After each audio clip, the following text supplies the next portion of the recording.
Hey, what's up, everybody? Good morning.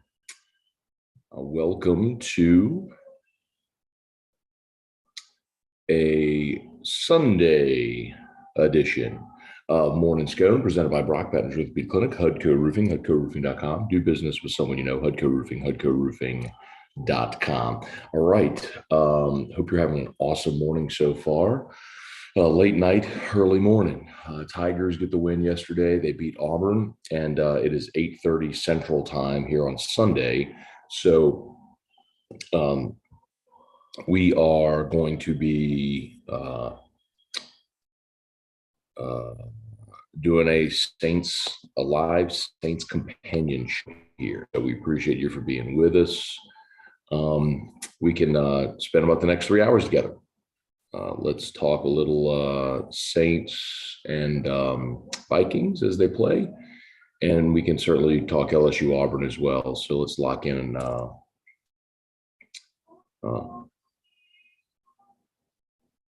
Hey, I'm here. He just woke up. Well, good timing, bud. Drew had to wake up just in time for a little.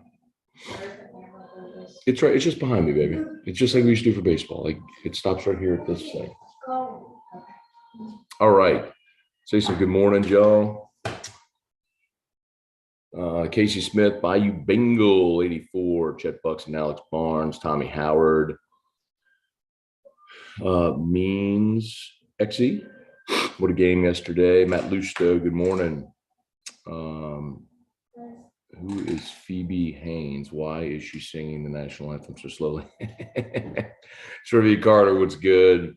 Matt Lusto, have you given E-Rock props on her picks Friday?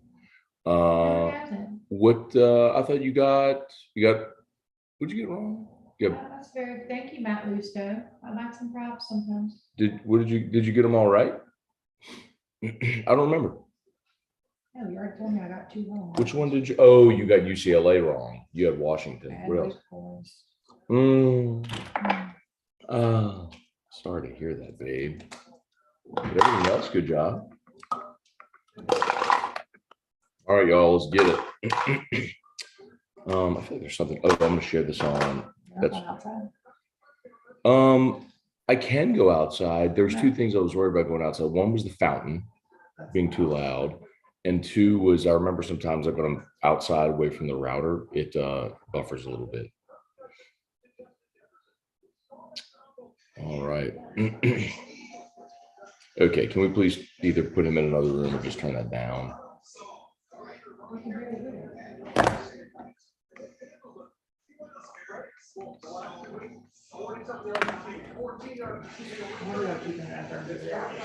Huh? Okay. Watch your back.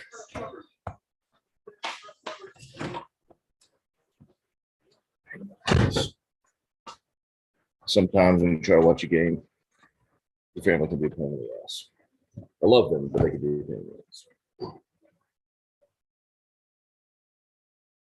I'll be right back. Let me go get my coffee. I hope we don't buffer.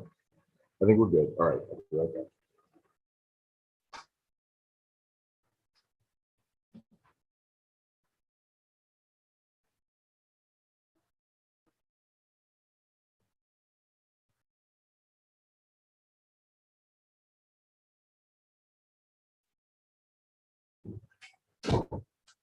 Okay. They'll get a view of Scone Oasis. I hope it's not too loud. Let's see. All right. Is that, tell me if that's too loud, y'all. If it is, I apologize, but that may be our only bet today. Okay. All right. I think we're framed up. Kickoff. We'll sync up for those who are like straight up companion show. That was the kickoff just there. No Jameis today. No Andy Dalton.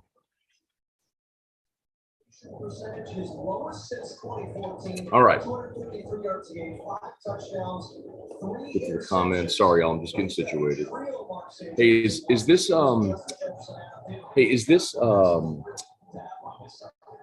is this too loud? Because there's a fountain in the little pond behind us. I just hope that's not too loud. Anyway. All right, Vikings have the ball to start. Let's go.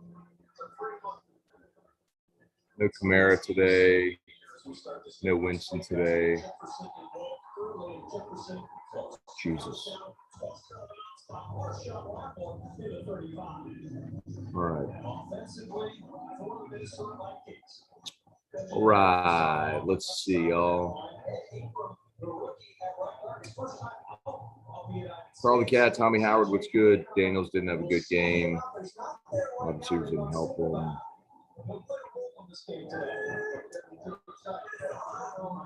10 yards on first down. They got 9 in the box. All right. I hate the black helmets with those uniforms, Joe. That's gonna drive me crazy.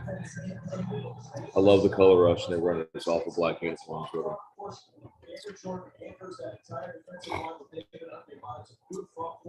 them. Edmund Seal, good morning. T-Bob was on one last night. Amigo Tez, what's up? Jed Neal.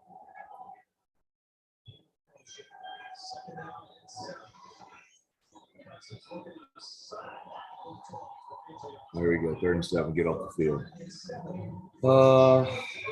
Jonathan Martin, what's up, Mark Allen? Matt, do you think we will lose the Auburn game when Texas know you come to the league? Yeah, Mark, I do. I think LSU's, you'll end up playing them every other year. I think LSU's, the way I think they structure it is you'll have your 3 permanent opponents you'll play every year. And the rest of the league you'll play, because they'll go to a 9-game schedule, you'll play 6 and 6.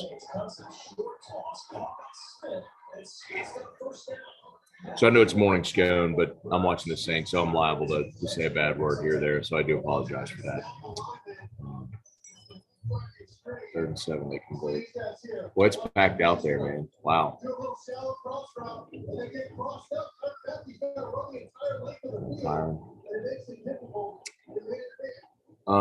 Chet Bucks any word on Seven Banks? Yeah, man, he's good. So they took him to the hospital. Whenever he was on the field, he was knocked unconscious and was a little numb. Hang on, right down the field on this man. He was going right down the field, was a little numb, and I'm sure he was unconscious on the field. He was numb, and then when he woke up, he started regaining all of his extremities. They feeling in his extremities. They brought him to the hospital, but he was good. So he actually returned to the stadium and watched the game in the locker room and flew home with the team. So yeah, so Seven Banks is good. You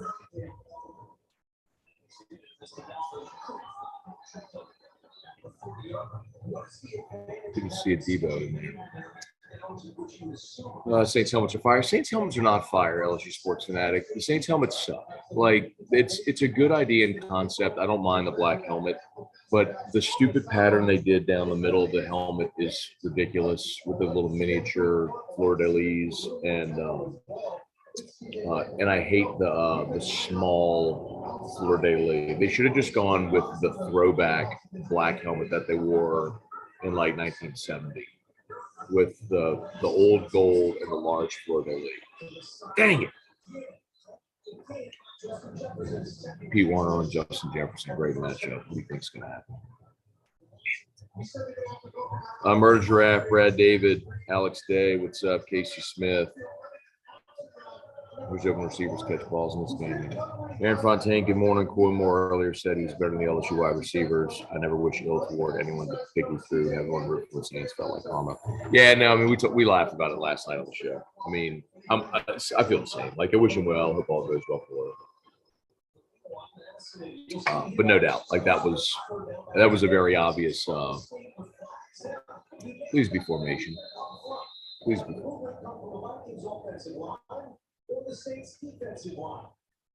I think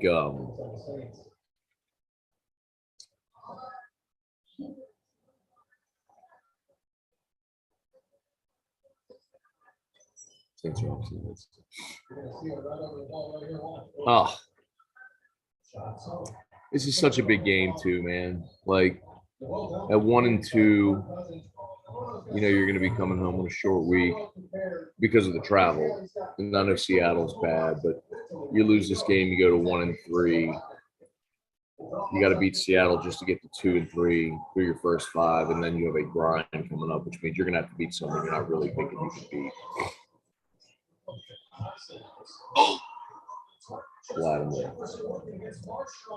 Lattimore had a pick.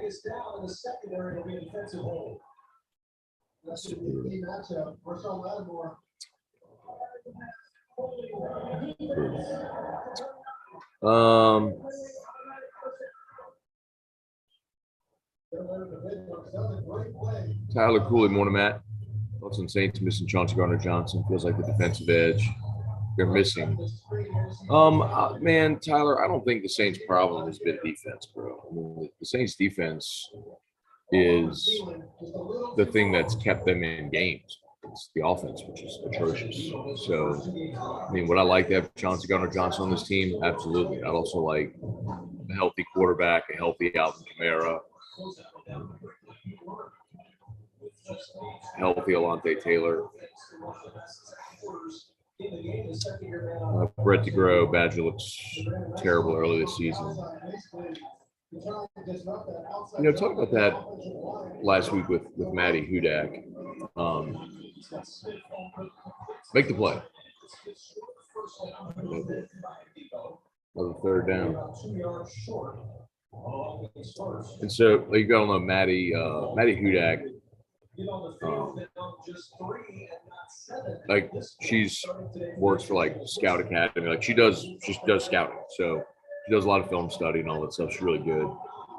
And I asked her that her takeaway essentially was he's just playing out of position. He's just playing a different position than what you would normally see Tyron play. And so as a safety, a deep safety, he's just not as close to the action on 32.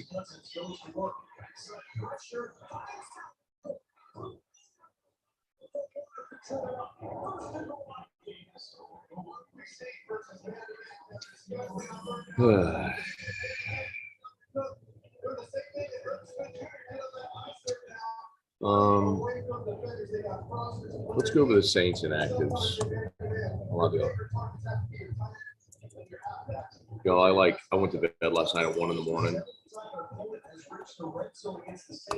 Went to bed at 1 in the morning. Got up at 7. All right, here you go. Winston, Michael Thomas, Kamara, Tony Jones, Pete, Marcus May, and Nick Vanette. Those are your inactives. So no Marcus May. So no Marcus May. So starting PJ, Tyron. PJ and Tyron at safety.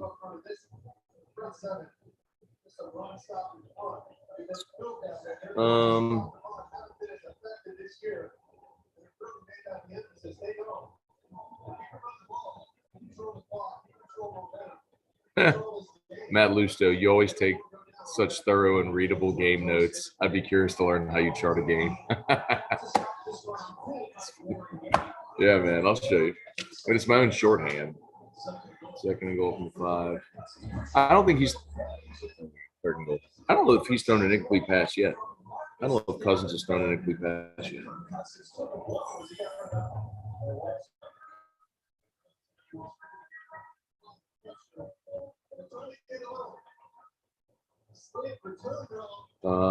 Yeah, he's 6 of 7.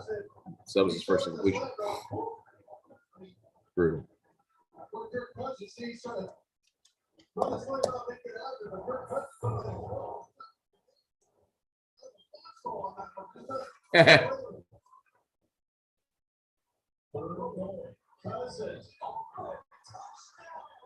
Post flag. All right, pick play. I'll take it.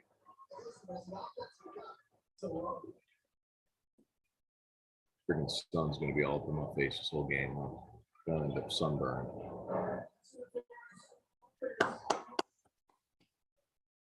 Take it off the board, bruh.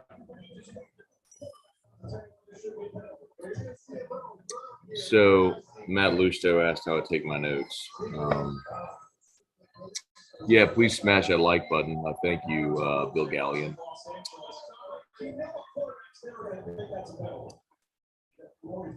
So I will do. So LSU Auburn. I chart good plays here, or like good notes here, bad notes here, and then just general things on the game I want to talk about. Tackle.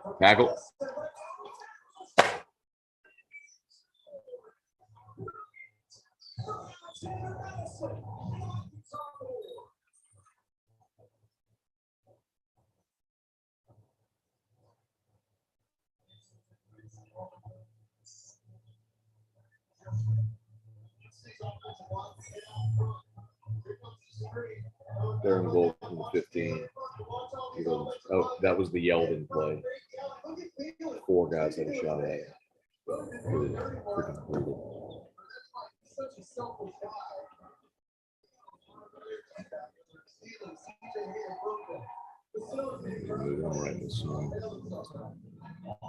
Anyway, so then like this is like every drive. So first quarter, who has the ball, what happens on each play, and then if something notable happens, I'll make a note on it or I'll star it or something like that. Here, if there's a penalty, I'll note. So anyway, when there's a score and play, I'll do double bars on that, score. Anyway, so it's my own shorthand. I know what it all says. So how do you feel about this? Not a great start.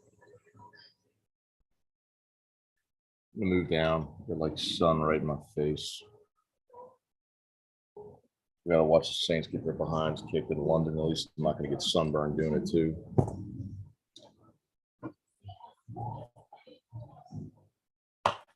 I'll hit. Avoiding the sun today. I'll bring a freaking umbrella over here or something.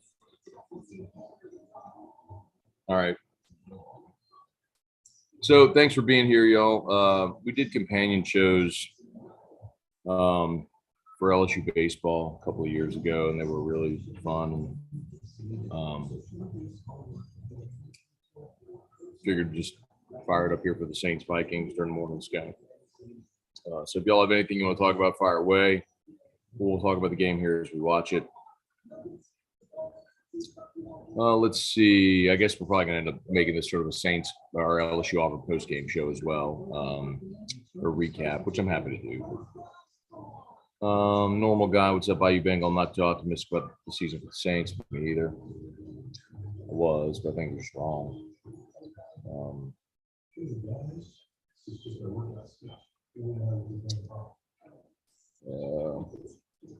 Bill Rhymes, Matt, you called the Auburn result dead on. Jordan Hare is always a tough place to play despite the spread. Yeah, Billy, I mean, I might have been the only person this week, and I'm not trying to take a victory lap or anything, but I might have been the only person this week who kept trying to say this is not going to be an easy game. It never is, man. And when you look at the two teams, I mean, LSU is not a great team. It's not. Like, you got to understand what you are and what they are. So that was part of it, for sure. I think stylistically, right? I mean, Auburn's a team that has started faster, and LSU's a team that starts slow and finishes fast. Last week against Missouri, Auburn was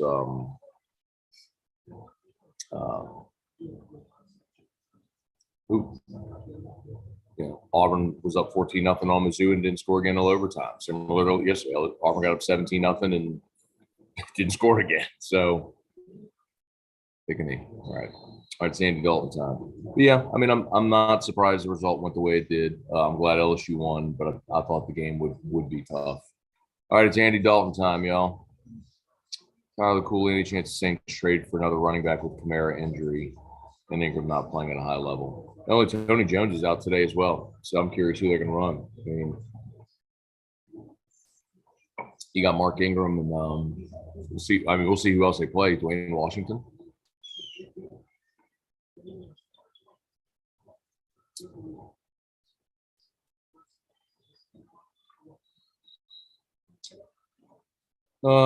Let's see. Gulf South, good morning. I know a win is a win, but LSU keeps trying to give away games by making simple mistakes. That's a problem. Starts at the top. Surprised to see Brian Kelly team so undisciplined.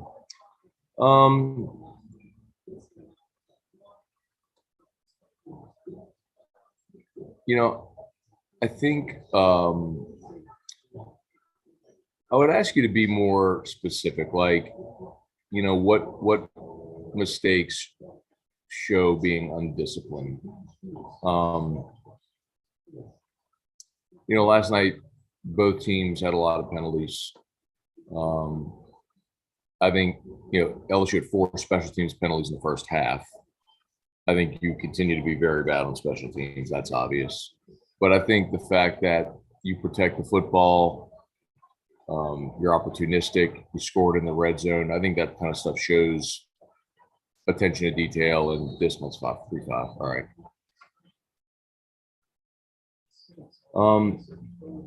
I think I don't know if it's necessarily who's disciplined or undisciplined, or maybe it's just a semantic argument.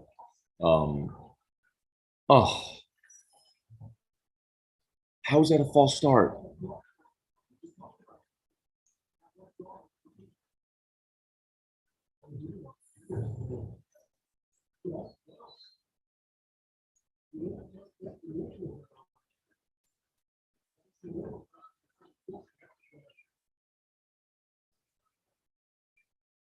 So 3rd and 6 now becomes 3rd and 11.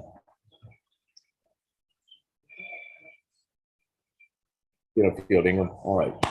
First down. All right. Oh boy.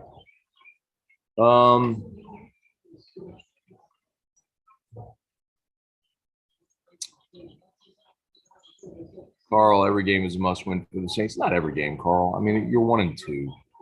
If you win every game, you go 15-2. Come on. I mean, that's another flag. What the hell?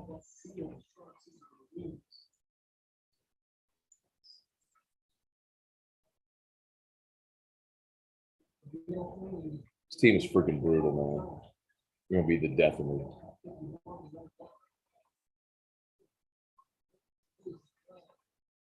I literally might just say screw this game. Just go back to sleep. It's brutal. Watch this team get their ass kicked.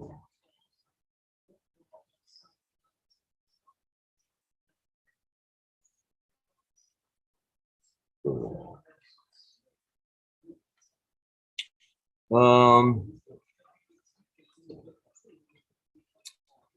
Bill, do you think Auburn will fire their coach? Yes, I do. I don't know if it'll be today or after they get pounded by Georgia next week, but yes. 12-3 and outs for the Saints, most in the NFL. Wow. In a game in a league designed to be offensive, the Saints are not. Brutal. Brennan Huff got the first half under 20.5, not a good start. Yeah, I mean, the Vikings may take care of all of themselves.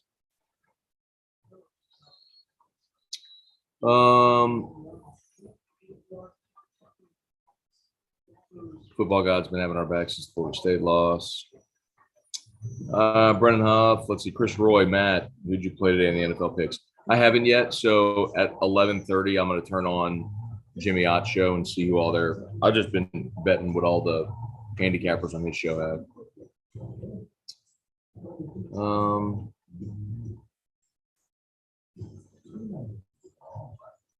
like burning up out here, y'all. I'm going to go inside.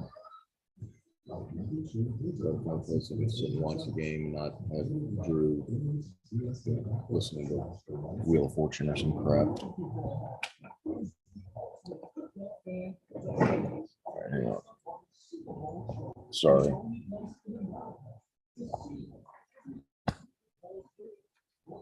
Go inside. I got to get like out of the sun. I'm gonna get like toasted if I just sit there.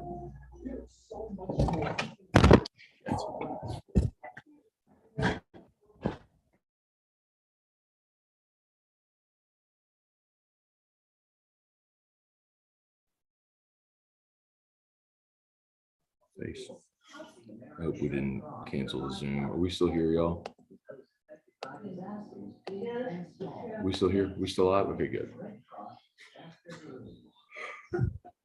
Give him a coffee right now.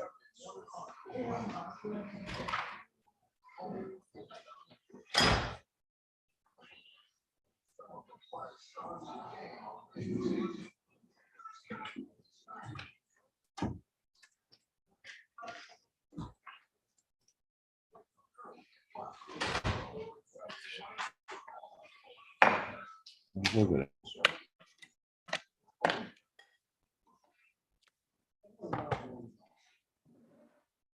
All right. That's better.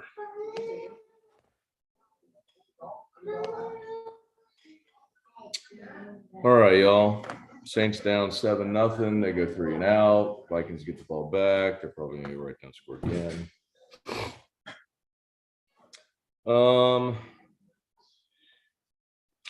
Let's see. Why were the Saints scouts at Kentucky's game yesterday if they won't be in a position to pick? Well, you can always trade. You never know.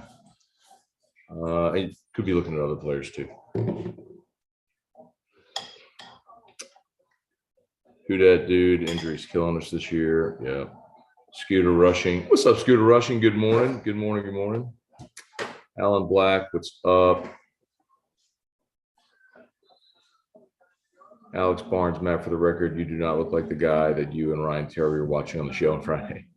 Yeah, so there was a boxing analyst on ESPN or something, and Terry told me I looked like him, and I was like, well, just because I'm a bald guy with a beard. All right, 2nd and 4. It's too easy, man. It's pitch and catch. Chance Babin, LSU's frustrating to watch. Tier 1, better times ahead. Chance, like, y'all, dude, y'all are gonna like really, really tick me off this morning. Like the problem that you all have, and not everyone, but people like Chance, who, and I don't know how many times I'm gonna have to say this before this finally resonates in your brain. LSU is not a good football team. They're not going to be they're not a championship team. They're not an elite team. Okay. So you've got to let that resonate in your brain. Hi, Drew. Like, this is a team that was decimated. The roster, you know it all. 39 players in the bowl game. You fire your coach. He was a disaster. You bring in a new staff. Like, you turn over the whole freaking operation. Like, Thielen's hurt. Support personnel, everybody. Like, and you gotta play in the SEC. Like, you're not good. You're not elite, okay? And you're not going to be this year. So you have to stop thinking in terms of 2019 or winning a championship. It's like LSU won a road game at Auburn yesterday from down 17. That's the only thing you should be thinking about. They're finding ways to win games despite their shortcomings. You lost your starting quarterback in the 4th quarter, and you still managed to win. Like, you were without, statistically, your best offensive lineman in the ball game, and you still were able to line up and run it at them. I mean, you're seeing progress. You shut them out in the entire second half. Ooh.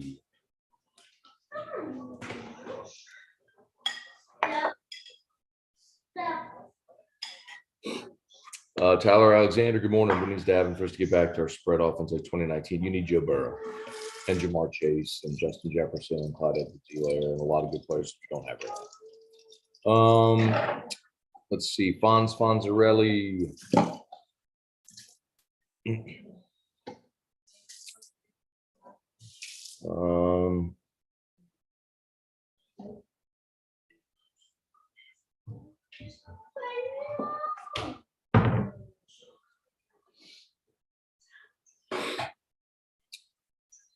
I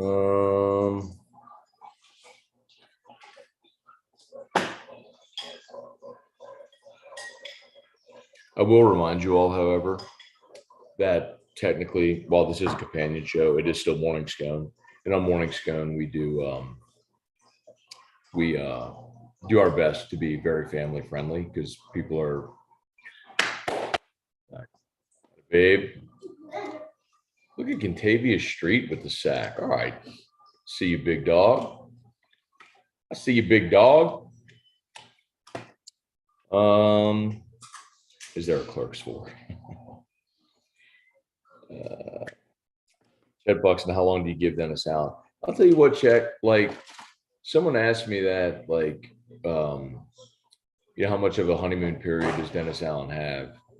And the answer is none. Like, it's the NFL. He inherited a talented roster, and we've seen in the NFL the opportunity to very quickly turn things around. The problem with the Saints is you don't have any first-round draft picks. I mean, you have traded away your picks in an effort to win now. So you're going to win now. And if you don't, it's going to be tough because, I mean, how do you get a quarterback if you don't draft one? Let's see.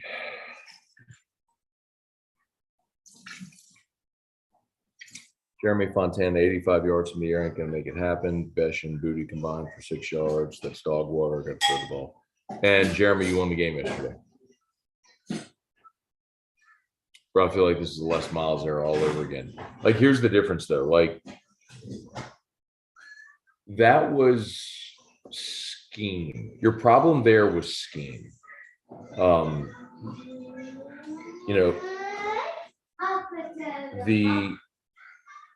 This is just your best path forward. It's funny you say like 85 yards ain't going to cut it, but they won the game. Like, whenever Les was here, and I would say, let's say they had a game like that where they threw for 85 yards and won, I would say winning mass deficiencies, which is true. But that was a team that at that point under Les, we had the expectation that they were going to compete for championships. You should not have that expectation for this team. This team is existing in a vacuum, trying to see how much progress they can make and how many games they can win this year. As they build for the future. I'll compare it to year one under Will Wade. When Will Wade got here year one, after the worst season in LSU basketball, hit 50 years, where they had 2-16 in the conference. And remember, he went and got all those transfers. He got Jeremy Combs and Randy Omber. So he just turned over like 10 spots on the roster. And they weren't great, but they went to the NIT, which was a dramatic improvement from what they were a year before. That's what this season is. It's a bridge to what is going to be under Brian Kelly as he builds and recruits and builds the culture. And you try to win as many games along the way as you can. That's what this year is.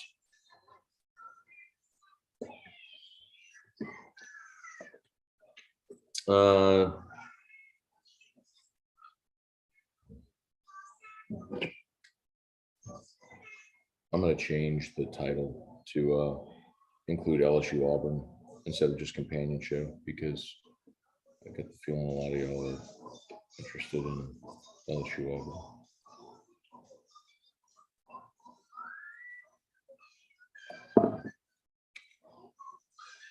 Well, maybe I can't change it till after. Oh well. You're not doing Facebook? Huh? You're not doing Facebook? Because I'm doing it via Zoom, and you can only stream. I can only stream to one. Everybody, oh, God, I dropped it. Because I want my phone available, so I'm doing it via Zoom. That way, people can join later if they want. Leave a reason, London. Cold case. Dennis Allen sucks. He ain't Sean Peyton. So much for keeping everything intact. Blow it up. They may be closer to that than you think, actually.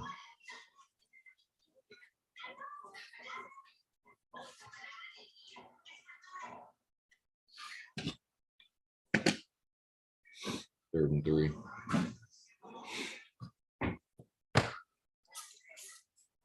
Step up.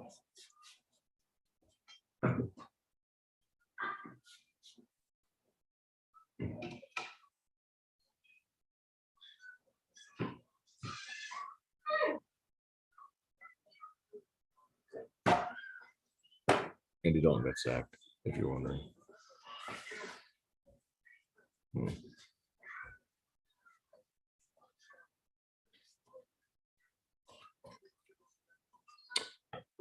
Let's see. Lamar Stevens, Michael Basco, Big Joe, Jalari have it too. Yeah, they're both awesome.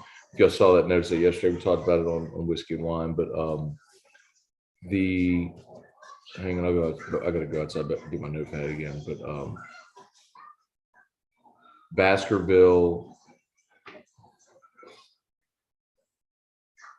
What a terrible start. Just a terrible start to this game. Baskerville.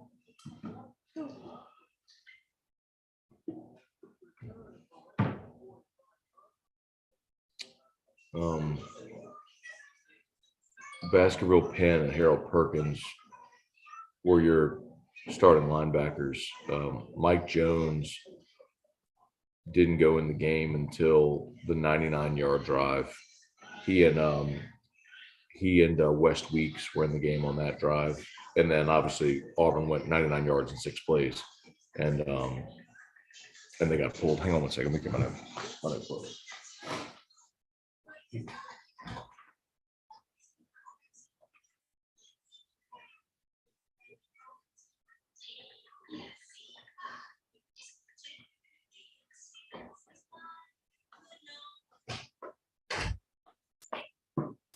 And then, so after that one, the next time Jones went in was after LSU scored to go up 21-17. It was Auburn's last drive of the 3rd quarter, the one that went into the 4th quarter. And they went 27-yard reception, another first down, and a first down. They had the illegal formation on 1st and 15. That's whenever they put Baskerville back in. And on first down, Baskerville made the play where he jumped up and he kind of read the quarterback, jumped up, and he almost intercepted the ball right in the middle.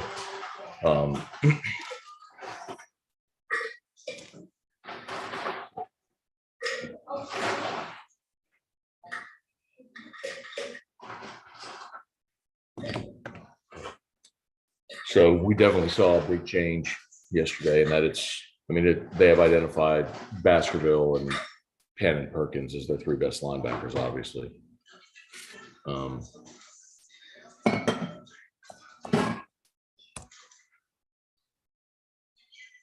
Let me see.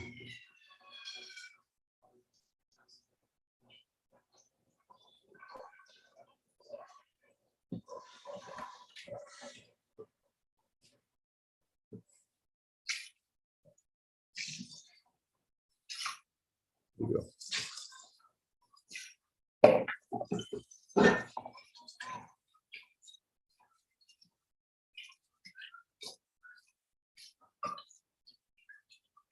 Come on, load. There we go. How about Jaquelin Roy leading your team with 6 tackles? Ward, Makai Wingo 5, Ojolari 4. Perkins only had 3, but he had 2 quarterback hurries and the interception, so made his presence felt for sure.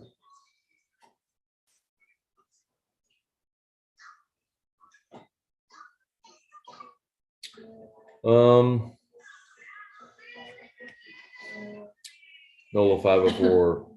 Peyton will coach the Chargers next year. That's our pick. Nola 504. It's crazy to me how Sean Payton was here for 15 years and people still can't spell Peyton right. Payton. It is crazy. 15 years they can't spell Peyton. Crazy kids. Erica. What? I don't know how to spell Peyton, Matt. You know how to spell I had a Peyton? dream that somebody invited me to go to Congress. To go to where? To Congress. Someone invited you to go to Congress. Overseas. Wait, hold on, Like across the country. Hold on. Erica just said she had a dream that someone invited her to go to Congress overseas. Yeah, it was like far, far away. And I was like, I'm going to squeeze whoever's next to me's arm off. I'm You scared went to to fly. Congress overseas. Yeah. They need me You to go realize speak. Congress is in Washington. But then in I this was country. representing You our don't- Congress and going to speak at another You country. were representing our Congress. I was like, but I'm not, I kept saying, I'm not smart. I don't know this stuff. And they're like, you are the perfect person for it.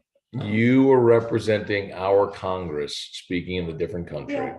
And I just kept saying, the person, whoever sits next to me is gonna have their arms squeezed off because I'm scared to fly. Like that was my biggest concern was the flight. And I didn't want to leave Drew for 2 weeks. I kept saying I cannot leave Drew for 2 weeks. They're like, no, it'll be there and back. It'll be no time at all. But if I was going to speak to Congress. Anyway. Okay. Random.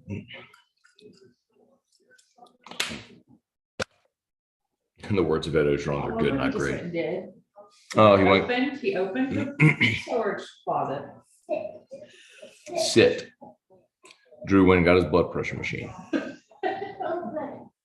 Drew wants to sit on the ground and take his blood pressure. Open. I'll show y'all. All right. I'm not gonna put you on the thing with no bra on and walking around your nightgown. You good?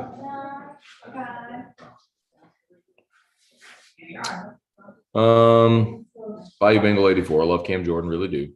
But I'm starting to feel his best years are behind him now. Well, of course his best years are behind him.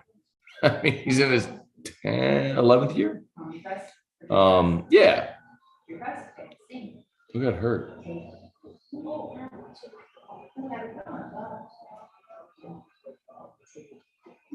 Look at Aircast. Oh, that sucks.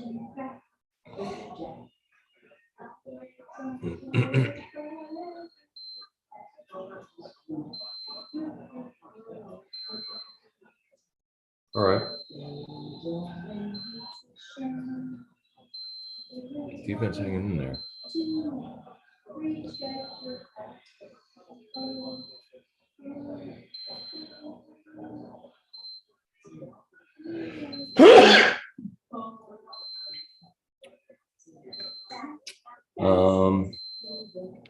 LA Bot Saints will get a first back when Peyton comes back with the Cowboys. You know, so real quick, I assumed that as well.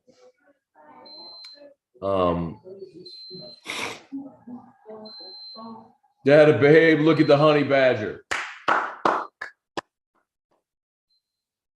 Right when y'all were talking ish about him. Atta boy.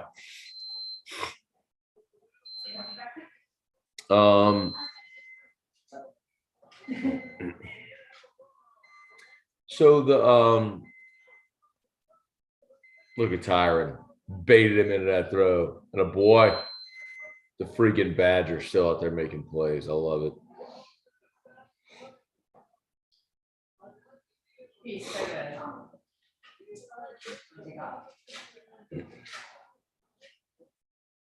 Atta boy, Tyron. All right, let's go get points. Come on.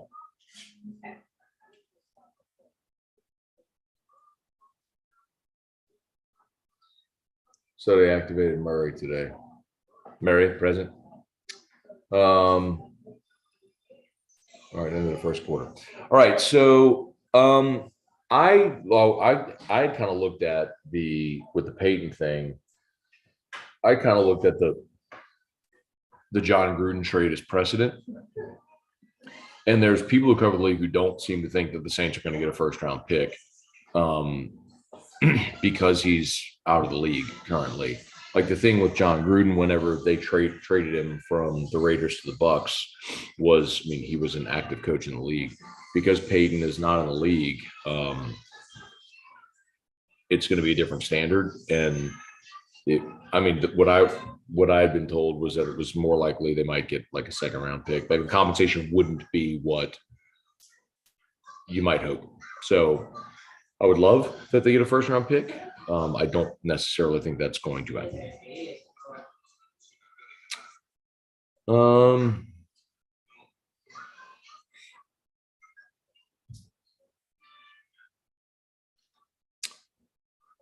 Scooter rushing commercial break, Hudco Roofing call for a free answer. Yeah, do me a favor, please. 145 watching. I appreciate y'all. Smash that like button.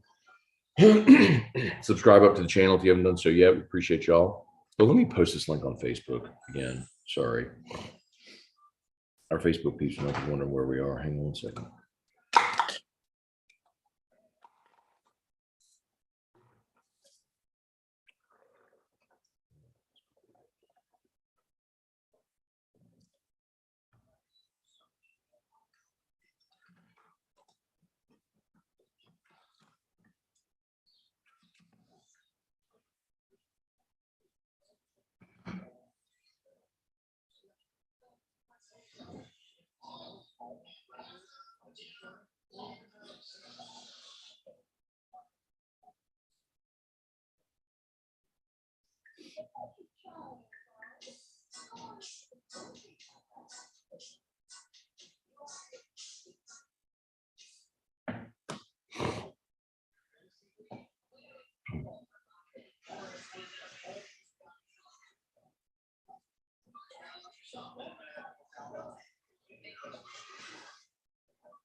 Come on. Come on. All right.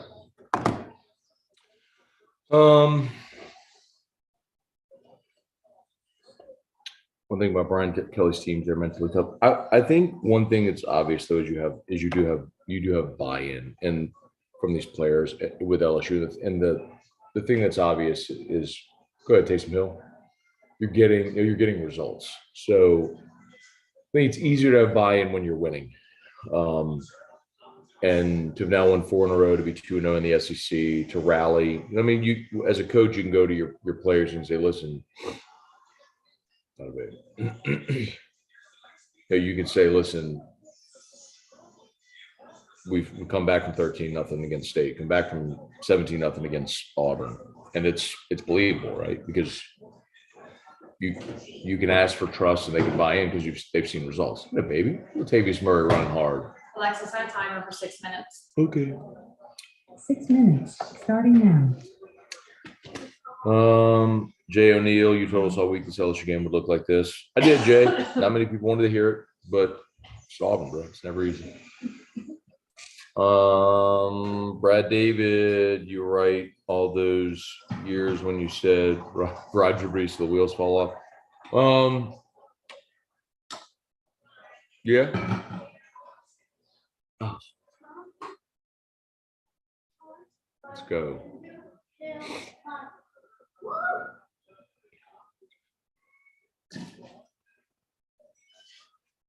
Is that Wanham we used to do with the Saints?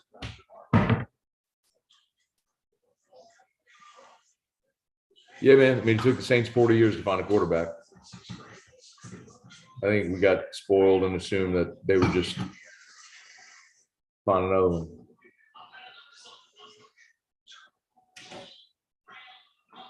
Third and 8. Come on, Andy. That boy. Who was that? Olave. That a babe. Beautiful, beautiful, beautiful. Let's get some points here, man. I want to be enemy or Leftwich. Yeah, I mean, Bieniemy was my choice. I didn't hate the Dennis Allen hire. I mean, we talked about it. There was a lot of reasons it made sense. Like there were a lot of reasons why I understand why they made the hire. You did keep a lot of continuity. He is a good defensive coach. It was situation first go around in Oakland was terrible. We've seen guys second. Got a boy, what a throw! All right, Andy Dalton, beautiful. Juwan Johnson. And Andy Dalton, man, every now and again you see a little flash, bro. That throw was awesome. Gorgeous.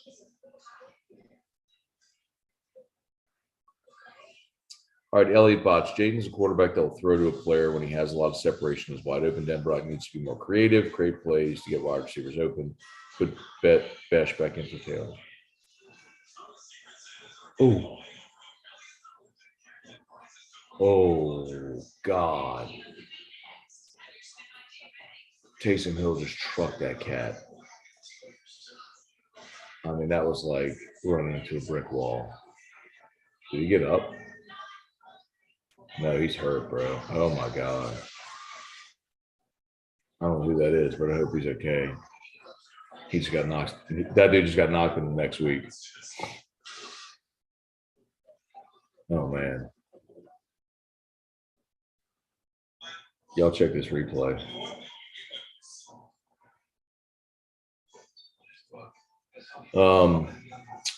So I'm not, Elliot, I'm not okay with putting Besh at tight end. He's not a tight end. He's never going to be a tight end. He's a receiver.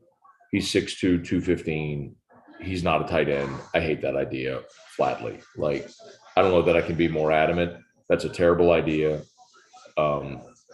You are still going to use your tight ends to block and open the run game and a lot of different versatile things that Jack Besh can't do. So you did that last year out of necessity because you had no tight ends. So no, I'm just being very, very adamant with you, being over the top. Like, that's a terrible idea. No. As far as, finding ways to get receivers more involved in the passing game, I'm with you that I would like to see. I mean, I would tell you I'd like to see design plays for Keyshawn specifically, because the way I've said it is the same way I said it, like with John Emery. I don't think John Emery is ever going to have a game where he's going to go 18 carries for $180, right? Or 18 carries for $120. Her name is Sarah. But when you have explosive playmaking ability, I hang on 3rd and 2 from the 15. Go, Mark. First down. All right. But when you have explosive playmaking ability, you have to have the touches to have the opportunity for the couple of big chunk plays that could potentially be game changing. That's what happened last night with John Emery. They threw him the wheel route for 39 yards, got you down to the 1 yard line, they got you a touchdown right before half.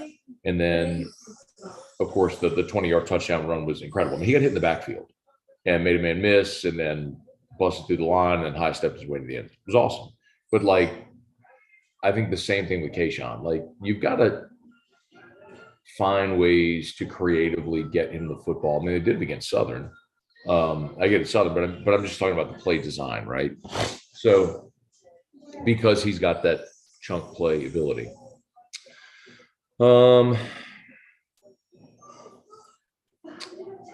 Let's see, Gulf South, like you said last night, have to find ways to get our playmakers the ball. Boutte having 2 targets is Boutte. I mean, it is. And he dropped one of them.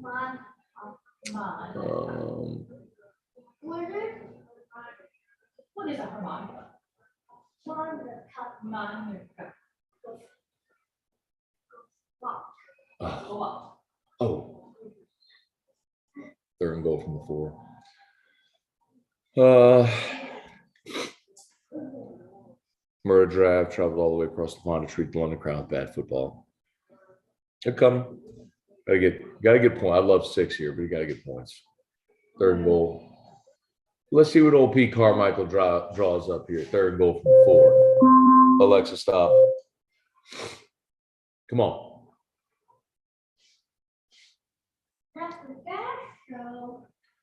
The 2 wide receivers set. Yes! Is that Callaway? Who was that? Is it Olave? That a babe. That babe, Chris Olave. We got a new game, peeps. Had to have it. Tyron's pick turns into 6. I love it. Hopefully 7. Yeah. I love it. Beautiful, beautiful, beautiful. Great route, too. Beautiful route. All right. We in this.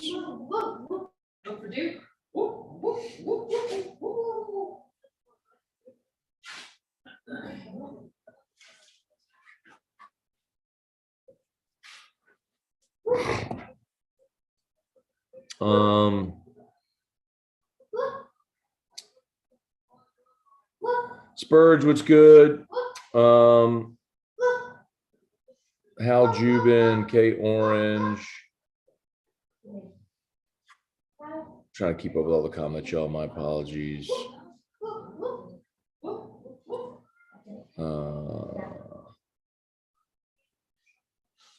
Let's see. Brambo, if Nuss gets all the reps with the 1s, the offense could potentially explode against Tennessee. Brambo, like, I don't know if y'all are serious. Like, huh? Monday. Like, Monday. I do not understand. I do not understand this Garrett Nussmeier obsession for some of y'all.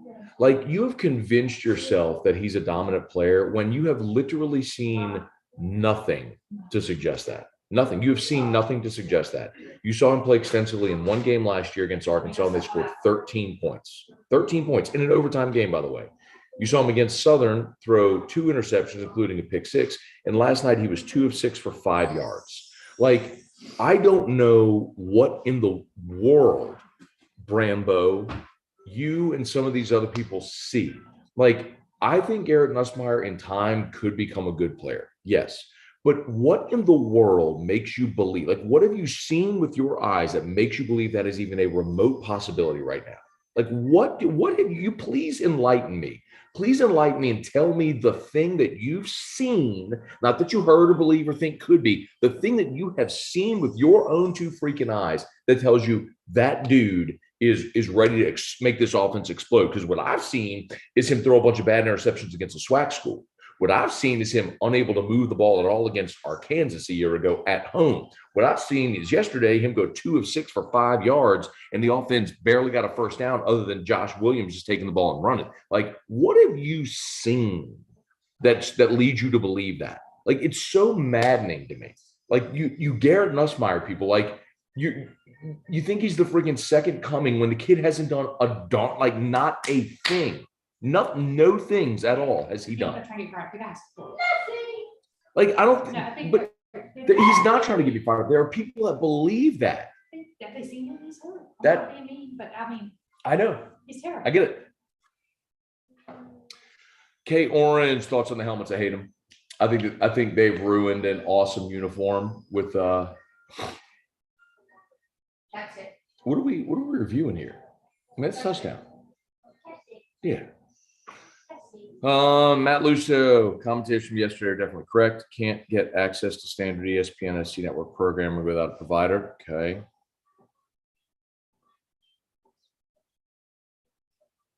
Where's LSU in the recruiting rankings now? I don't know, there's somewhere in the top 10. Maybe close to top 5. Sean Payton may not be in the league, but Hall of Fame Super Bowl winning coaches don't grow on trees either. Hey, I mean, Gulf South, I'll remind you that Doug Peterson was a Super Bowl winning coach. I mean, now granted, he wasn't under contract with someone else, but like, there also has to be the right situation or interest to create some type of bidding war to drive up the price. Otherwise, you're bidding against yourself, right?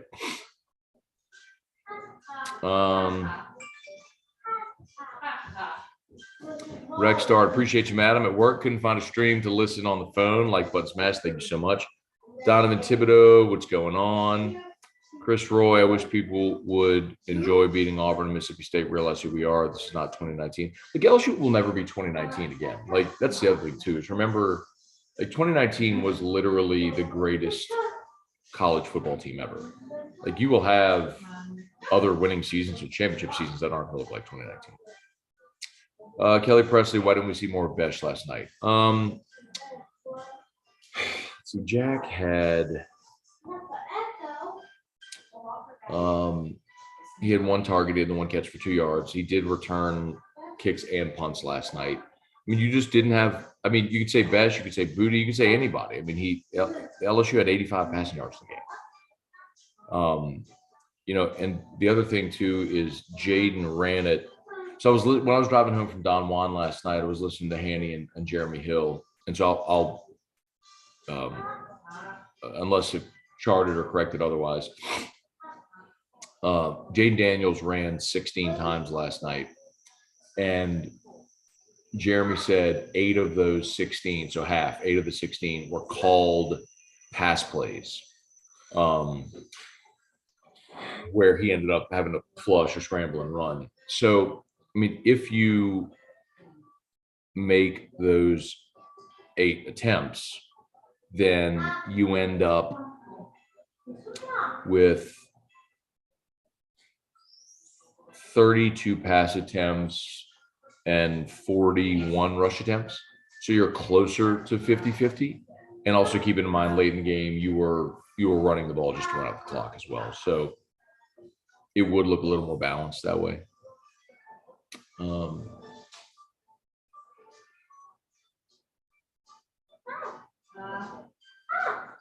Come on, defense.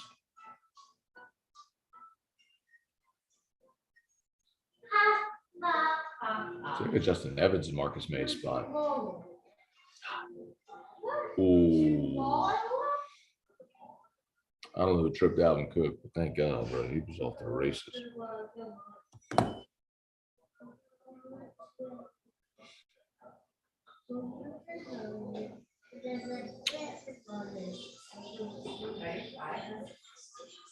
All right, we got 173 watching. Appreciate y'all. Take a quick second, smash the like button if you would.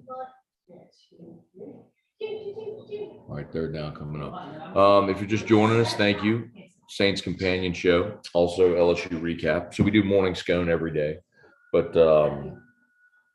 today kind of a different day, obviously with the Saints. Huh?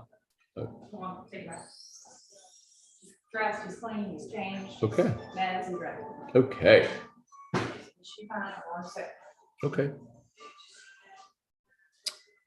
Matt Lusso, how do you feel about Taysom playing his role without another quarterback? Got to do this today. He's been sick. Like we've got to do this. Okay. Get him. Oh.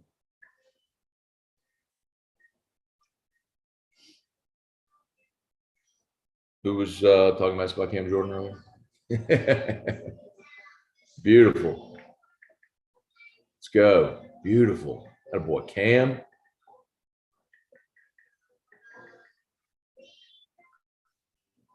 Oh, they'll each get half a sack for that. Davenport had him too.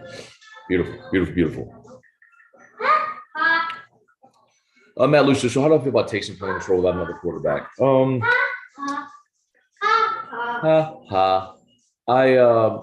I'm good with it, man. I don't know what you do. You know, I mean, I think the odds of both of those guys getting hurt in this game would be minimal.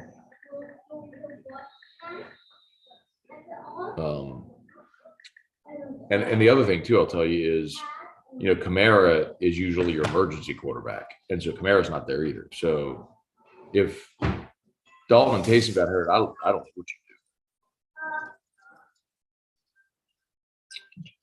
do. Let's see. Value Bengal 84 LSU has 18 4-star recruits next year, but no 5 stars. Who cares? Like, so first of all, the thing that I'll tell you, which is just a fact, is the recruiting rankings, the star ratings, all that stuff don't matter right now anyway. Like at this point in his senior season, Cardell Thomas was a 5-star, and he ultimately finished as like, you know, as a 4-star, you know, just inside the top 100 or something like that. Like, you got to wait till the final rankings come out, and usually there's only 30 or so 5-stars maybe total. So like Sheldon Sampson on some services is a 5-star. Like, are we going to nitpick? He's a freaking freak show. Lance Hurd on, you know, same thing. I mean, so whatever.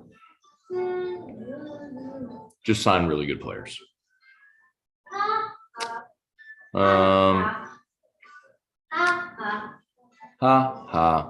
Let's see. Hey, how many different places they have NFL games? I miss when all were on local stations. Oh, you mean like how many stations or hey, bro, these got to get used to that, man.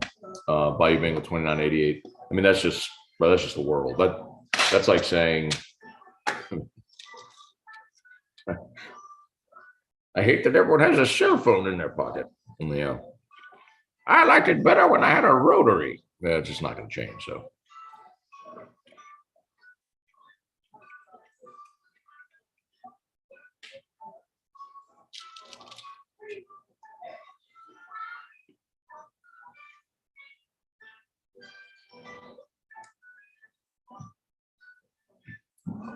All right. As always, I'll shout out to Brock Baton Rouge Beat Clink, Hudco Roofing, HudcoRoofing.com. You know what I got to do? Rather pin the Hudco link, my bad. Should have done that earlier.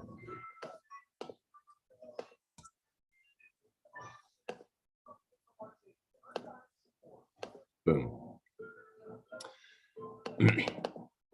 Hey, man, if you would. All right, 26.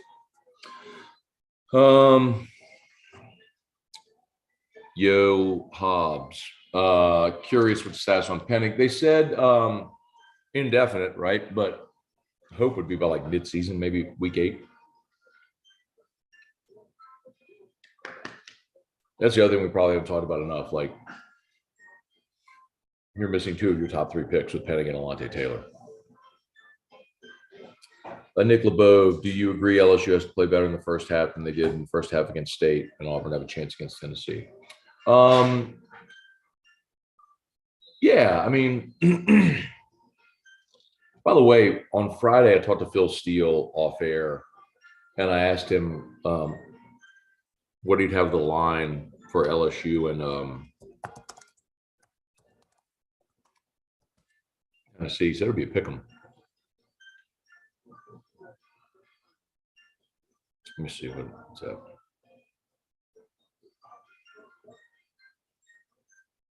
Show consensus spread Tennessee 3.5. Hang on, I'm gonna go mute this.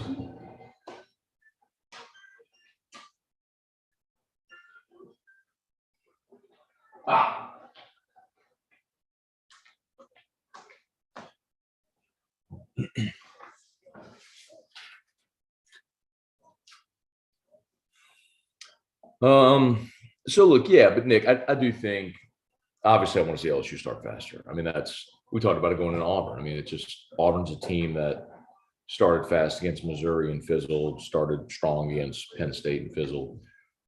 The same thing happened to them. But yeah, I mean, eventually you get in a game against a team where you'll dig yourself too big of a hole and can't come out. I mean, look at it against Florida State, right? So yes, of course, I would like to see them start faster.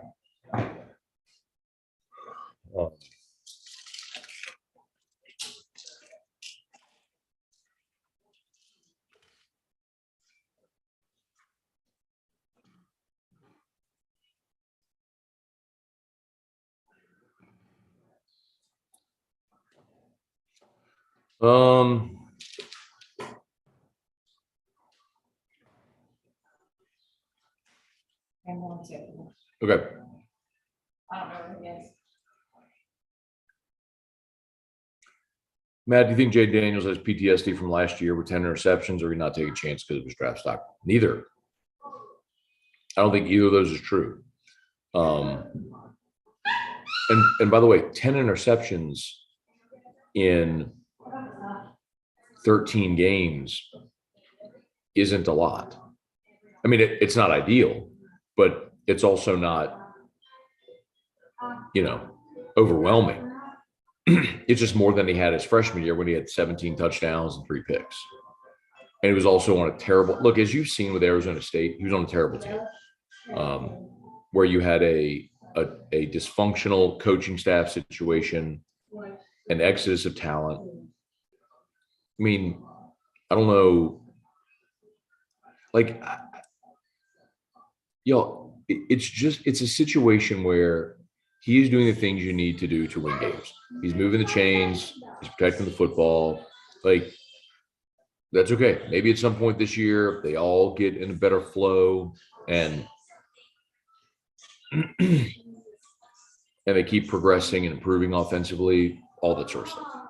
But I'm telling you, the most important thing about this year with Jaden Daniels is it's not forcing Nussmeier or Walker Howard onto the field, because either one of those 2 kids right now would be riding the struggle bus. Like,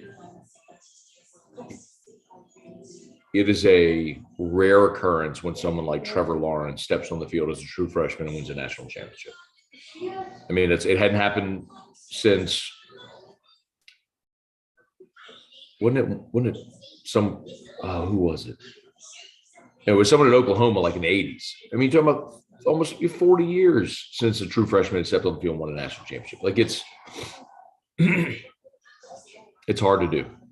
So, like, the best thing is that this gives those guys, Jaden gives those guys time to sit and learn and watch and grow and develop and get better before having to play and go through the fire. Walter Rush and Kelly said in the post-game Daniels has non-structural damage. Yeah, no, No, I got word after the game last night. He banged his knee on another player's knee. He went knee to knee, and it was just a bone bruise. So bruised knee. So it was tender. So they made a decision to go with Nuss because Daniels couldn't really move too well.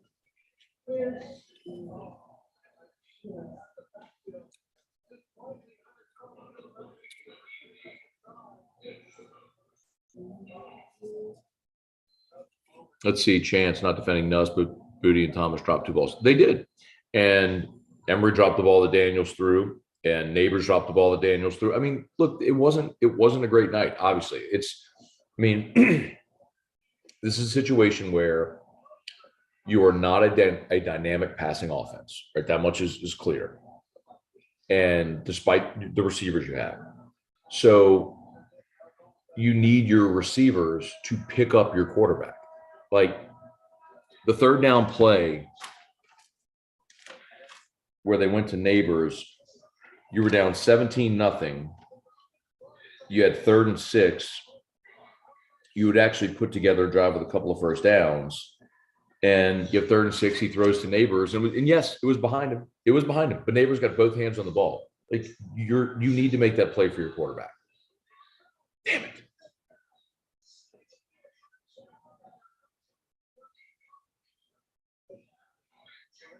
Did they have Demario Davis on Thielen?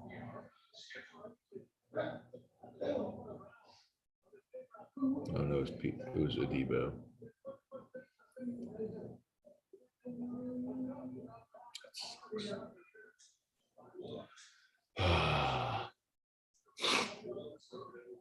Would love to get a stop here. 2:24 to go in the first half. Get a stop. Or let Justin Jefferson get the ball 15 yards. The Saints are getting the ball to start the second half. You'd love to get a stop here. Shoot, Lattimore. Oh.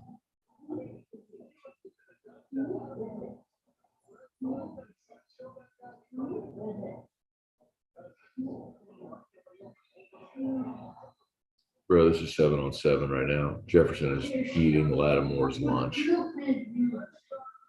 Brutal.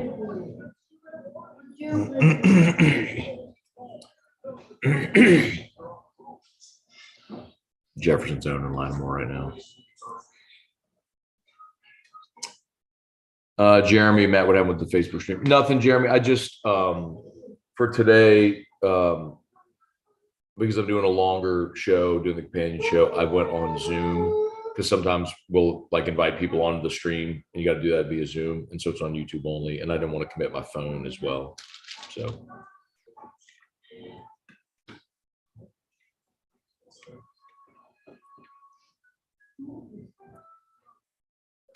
Ashley, Megan, good morning. Richard Anglin, Matt, love your show. Love watching every time you stream. Had to turn off the show last night. T-Bob was so annoying, would let you talk because way too much. I mean, it's just the show, bro. It's just whiskey and wine. Let's see. I know, I get it. Some people love it. It's not for everybody, but man, do great numbers and I just get it. But thank you for the feedback. That's a show that doesn't have guardrails, so I'm not going to try to put guardrails on it. Let's see, Cortland. I start to wonder if Daniels doesn't trust some of the receivers. I keep getting the same question over and over again. I'm sorry. I'm trying not to be frustrated, but like the Daniels doesn't trust receivers thing is it's not true. What Daniels isn't ever going to do is throw the ball into double coverage. He's never going to put the ball and put the team in harm's way. So teams are double covering Keyshawn. He's not going to throw to Keyshawn. And that's what everybody's doing. Everybody is rolling a safety to Keyshawn's side. And so Jaden's not going to throw it there. So with that being the case, the onus is on the coaching staff to draw plays specifically to get Keyshawn in favorable matchups and get him the ball. Like a primary read deal where he's coming across the formation and you roll Jaden Daniels to the right with Keyshawn. You're running a little screen in the flat, and you just dump him the ball and let him see if he can get upfield and make a play. I mean, that's just we've seen him do it already this year, and that's the key.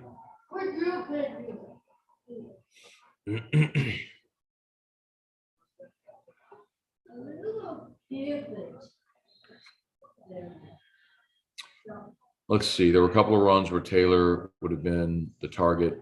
It looked like Daniels would have no part of that. Dylan Meadows, good morning.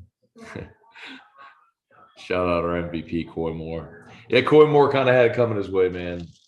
I mean, I don't mind him being confident. Second and 2 from the 11. All right, here we go. 3rd and 1. Big stick. Cam Jordan, Shy Tuttle. Beautiful.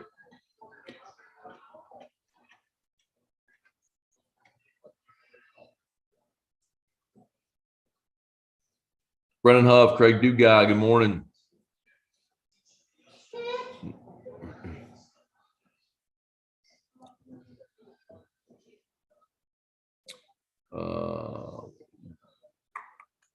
Cody Kebido. Is the passing game struggles on Jaden not seeing receivers, the receivers not getting open, offensive line struggles, combo of all three? Well, I'll say this. It is a combination because it's not. I mean, I could point to situations in each game where any of the three would be true. Huge. Why would you throw it to someone named Munt when you have Justin Jefferson, Adam Thielen, Dalvin Cook? You throw it to someone named Munt, M-U-N-D-T. Who is that? Granted, I haven't watched a ton of Minnesota Vikings football this year, and he was open, right through his hands. What a moron. Thank you. Thank you, Munt. Holding the 3. Yes, sir. Oh, Munt. See, that's where you lose confidence in someone. When Munt drops what would be a first down, might have scored on the play too. All right. Let's go get points here, man. Minute 4, 2 timeouts, minute 4, down 10-7. Go get points, get the ball, start the second half. Let's go.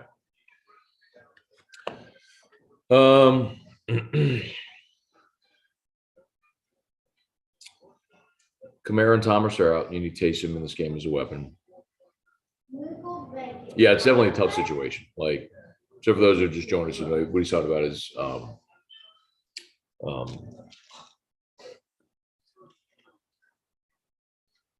if Taysom's your backup quarterback, would you use him in the Taysom Hill role? Because if it's hurt, then you don't have a backup quarterback. I just don't know if you have an option. Jeremy Sagely, I'm liking the Saints helmet. Are these new? Amen. So they unveiled these over the summer. The NFL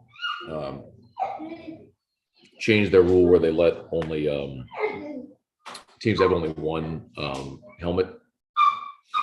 So that's why you've seen like the Bengals use their white Tiger helmet. The Patriots are use their old Pat the Patriot helmet again. So the Saints unveiled these. And in 1970, the Saints did wear a black helmet, but they didn't get approval from the NFL, so the NFL banned them from wearing it. So they're bringing it back here. Oh, cool. Oh, they're showing how they did the stadium. I like time-lapse videos like that. That's pretty cool. But if you go look at the helmet from 1970, it's pretty cool.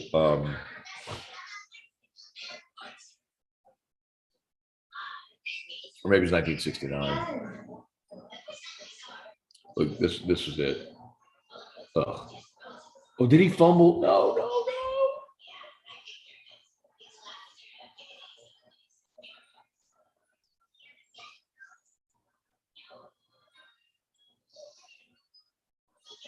That is the opposite of good.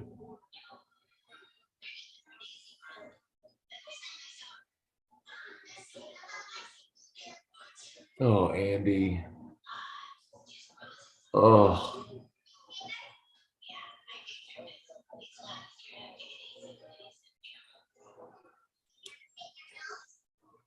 Your defense holds to a field goal. You're down 10-7. You have the ball with a minute to go, 2 timeouts. You're getting the ball to start the second half. And now you fumble. You're going to give them more points, probably a touchdown. So instead of down 3 with the ball and chance to score, you're probably going to be down 10 with no time. Brutal. Anyway, that's the helmet from like 1970. Pretty cool. So I like that. Great face mask, the big Florida Lee, the stripe, the old gold stripe and white stripe down the middle. Like if they had done that with these color rush uniforms, I'd have been down with it. What they did instead is that, which is so the concept of a black helmet, I don't hate. I just hate that black helmet. Dang it, Andy. Get there, get there. Well, this would be huge if they hold in a 3. God, Lee, this would be huge. Huge holding a 3. Come on, defense. Come on, defense.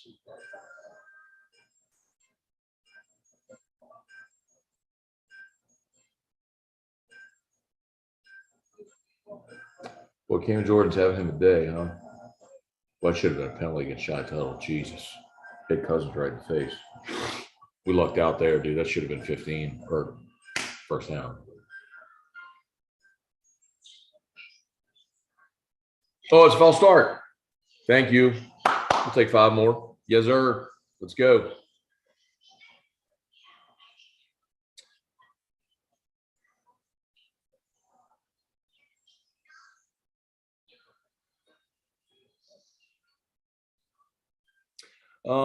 You know what I'm going to do? Todd Harris said, hard to see on TV. It appears LSU's receivers are just not open.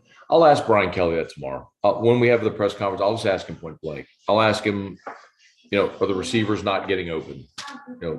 I'll ask him that. And there was actually a play. I think it was at the end of the first half.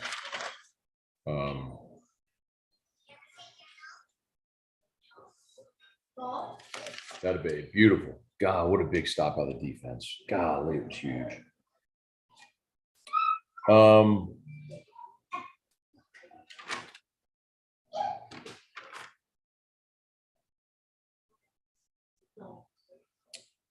was the end of the first half.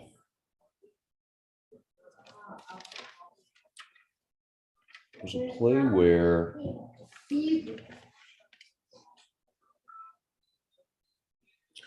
Brian Kelly got super ticked at Jaden Daniels coming to the sideline.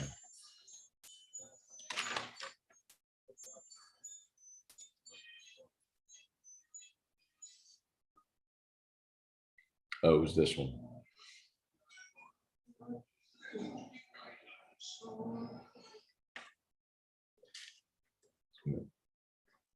Hey, man. Considering they're at the half, Vikings 13-7, I'll tell you, man, considering the way that started, the Vikings going right down the field on the first possession, I will take it, man. And you just fumbled inside of your red zone, I will take 13-7, getting the ball to start the second half. Huge by the defense. Yeah, it was LSU's last. It was the play actually before Emory hit the 39-yard wheel route where Kelly kind of barked at Daniels like for not. He was trying to tell him throw it deep. But I'll ask him. I'll ask him tomorrow.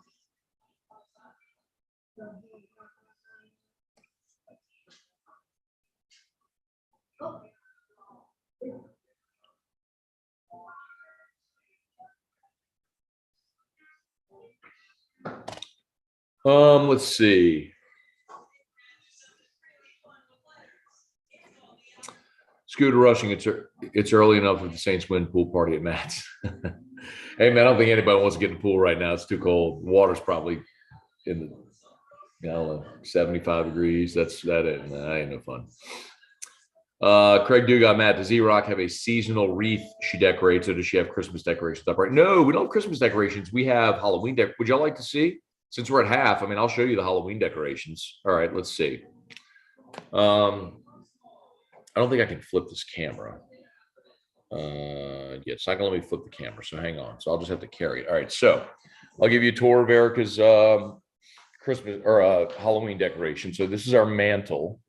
All right, so I'm watching the TV. This is our mantle. All right, so she's got the mantle decorated already with all her Boo decorations, etc. Here's Drew watching. Drew's watching videos in Spanish. Can you say hi, Dad Show? Say hi, Dad Show. Hi, Dad Show. Good job. What are you watching? ABC. ABCs. Good job. Did you say nosotros? What's tomorrow? Monday. Tomorrow is Monday. Hey, who's playing football right now? Hey, what do we say when the Saints are playing? Who that? Who dat? That's right. We say who dat. All right. So there's the mantle. We have this little end table right here with some decorations there. Beware, spooky, all that stuff. Right here on the bar area, I slid those down because that's where I'm sitting right there. But she's got these things here. Oops, sorry. So that there, those little things. Oh, she doesn't. We got more. We've got more. Look, here's the rest of the Halloween decorations that are not yet put up. So there's more to come. More to come. But yes, look, this is the Halloween wreath that she has up right now on the back door. So yeah. So Halloween will go into Thanksgiving, which will go into Christmas. So seasonally, just boom, boom, boom, boom, boom. We'll just hit them all. All right, I got a great opportunity here, y'all. Since it's halftime, do this though.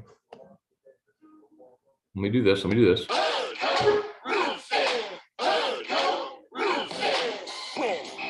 need a roof, call someone you know.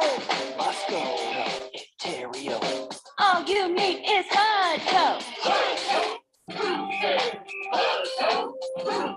Hudco Roofing. 364-1007.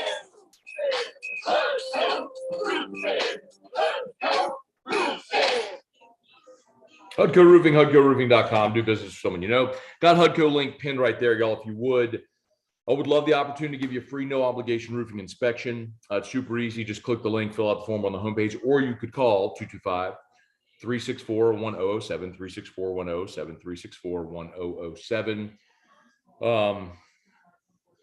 Again, we're not, to be clear, like, you're not inviting us here to try to sell you something. It's just a free inspection. There's a reason you have homeowners insurance. You have homeowners insurance in case something goes wrong. Well, if you have roof damage, let us help you get a new roof. And we'll take care of all the work. Hudco Roofing, HudcoRoofing.com. Okay. It's odd seeing players on the field pulling out cell phones after the game to go live rather than greeting teammates and opponents. Yeah.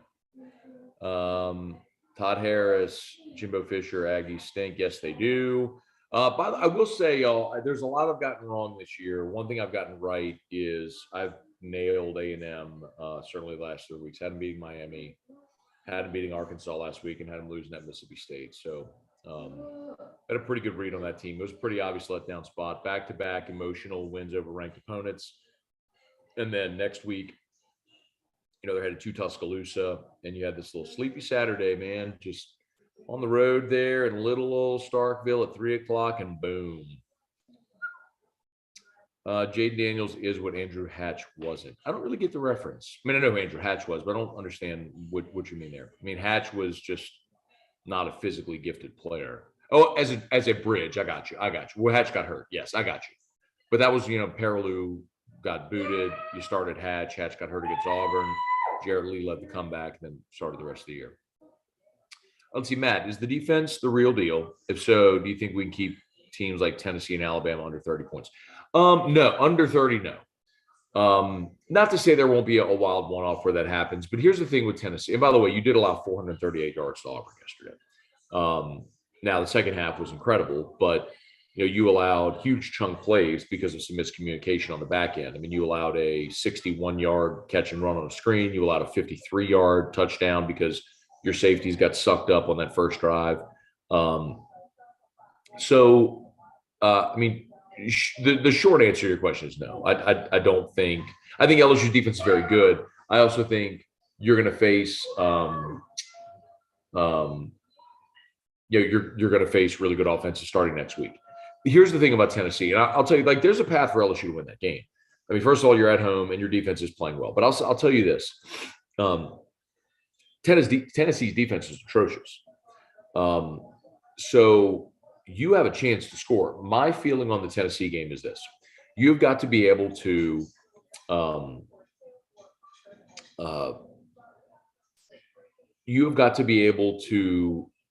if they get 12 possessions in the game, you got to be able to get 6 stops. Get 6 stops, and then on the 6 possessions where they score, hold them to 3 field goals. 3 touchdowns, 3 field goals. That's 30 points. Can you hold them to 30 and you score 31? I mean, I think that's your ticket to beating Tennessee next week. I think that's the type of game it's going to have to be. I don't think you're realistically holding that team to 20, So, let's see, what's the total on that game? I don't see a total yet. Yeah, I don't see a total yet.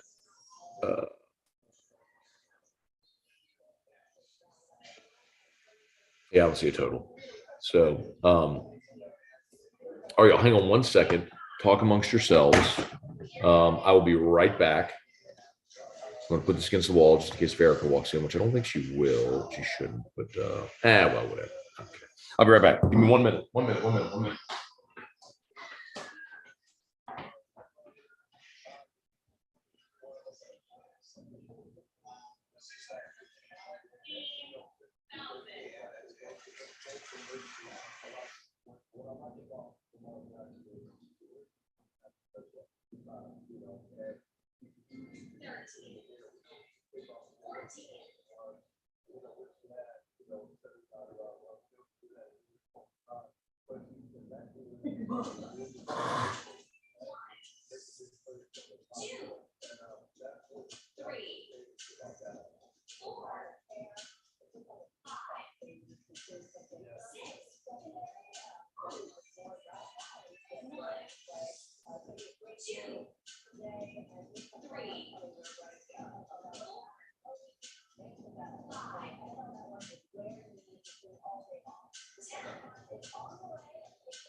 All right. Hey, bud. Okay, thank you for hanging on. For those of you who did, I'm guessing some of y'all probably left, which I don't blame you. But look, bro, we do a 3.5-hour show. You better believe there's a bathroom break mixed in there somewhere. All right. Yeah, we're done with 48 figures in real life. All right, let's see.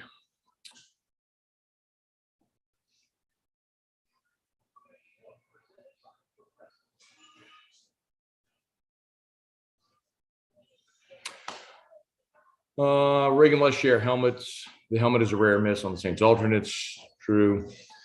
Spurge is Dalton's hair. Plastic. Hey, bro, I can't make fun of anybody's hair. I'd take his hair over mine.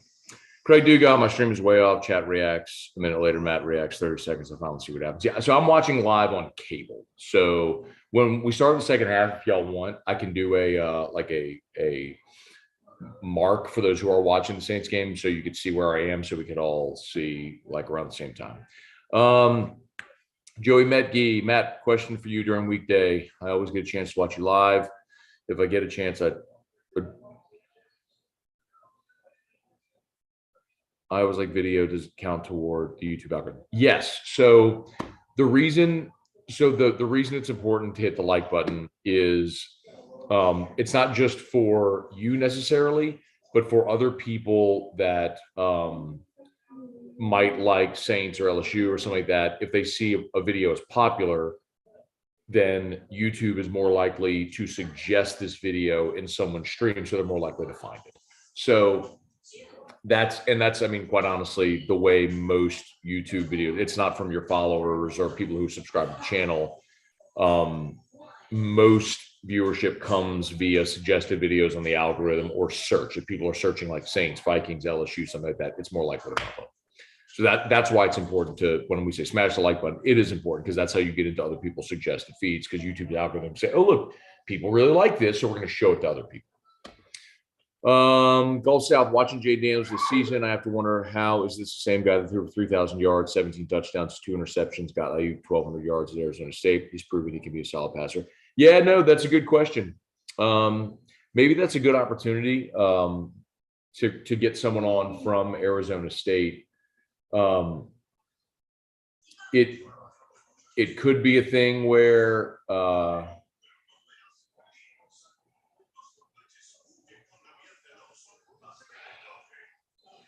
sorry, I was supposed to give you all a time when we got live here. So we're live. Deontay Hardy here. Durante Jones sighting. You know what I'll do, Gulf South. I'll get someone on from Arizona State to talk about it.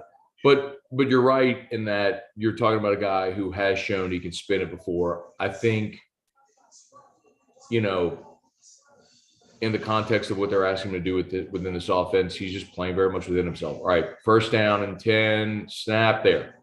Hand off, nope, fake, pass, throw, catch. All right, so hopefully that gave you like a timestamp. Olave, beautiful flag. Another freaking flag, dude.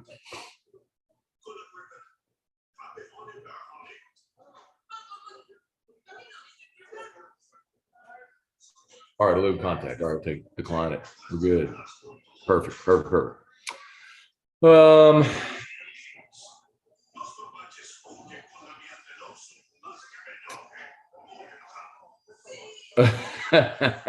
Jeremy Fontana, she's worse than my wife with the decor. I'm just at the comments where y'all were saying about the decor. Let's see. Go Tiger 7 is checked. I'm telling you right now, bro, Jeremy, like Keyshawn Boutte is not checked out. I know that's a common fan sentiment. I'm telling you, like, it's not true. Talking to players on the team and people within the program, there is not a feeling that he is checked out. This whole thing stems from all of that question about Keyshawn stems from Brian Kelly's first comments about him, where he was like, you know, it's been tough. You know, he's got to learn their expectations, blah, blah, blah. Well, Andy. Dodged the bullet right there. Thank God 3 can't catch. Oh, it's Dantzler. Oh. Wow, Andy.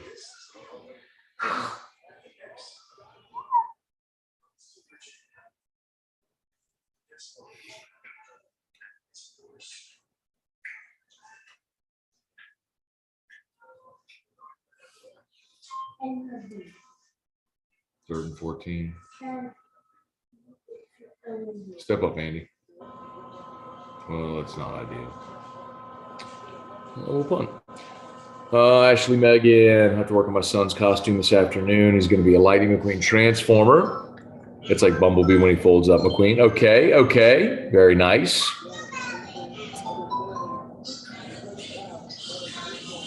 Larry Connor, Saints should have run out the clock before halftime. No, man, you had no.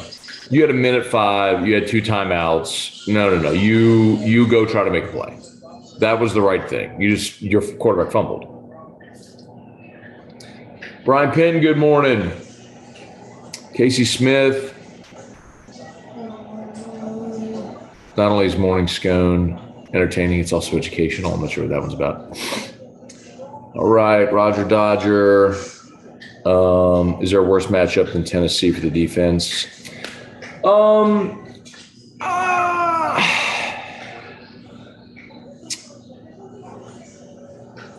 Look, well, I'll put it to you this way, man. I think Tennessee's a bad matchup for a lot of teams' defenses, right? I mean, they're explosive. They're dynamic. They have skill guys. They've got, and by the way, Tennessee also had an open day yesterday. So they had a chance to get healthy coming in here and an extra week to prepare. So, I mean, it's not a great matchup. But I think similarly, LSU will be able to move the ball against Tennessee. It's going to be a matter of, can you get stops and force them into mistakes? Like, can you force Hooker into a couple of turnovers? You get a short field and you score. Like, I think that's kind of how it's got to go.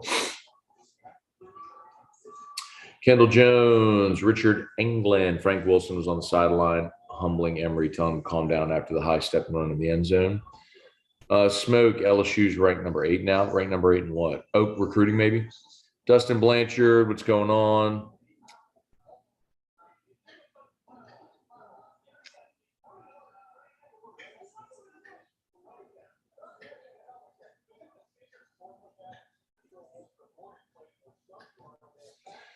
Watching the Saints offense gives me migraines.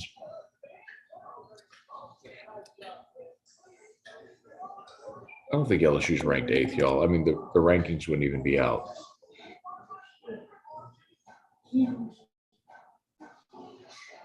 Are you talking about like the S&P Plus? Like that may have them there, like the computer system, but LSU's not going to be ranked.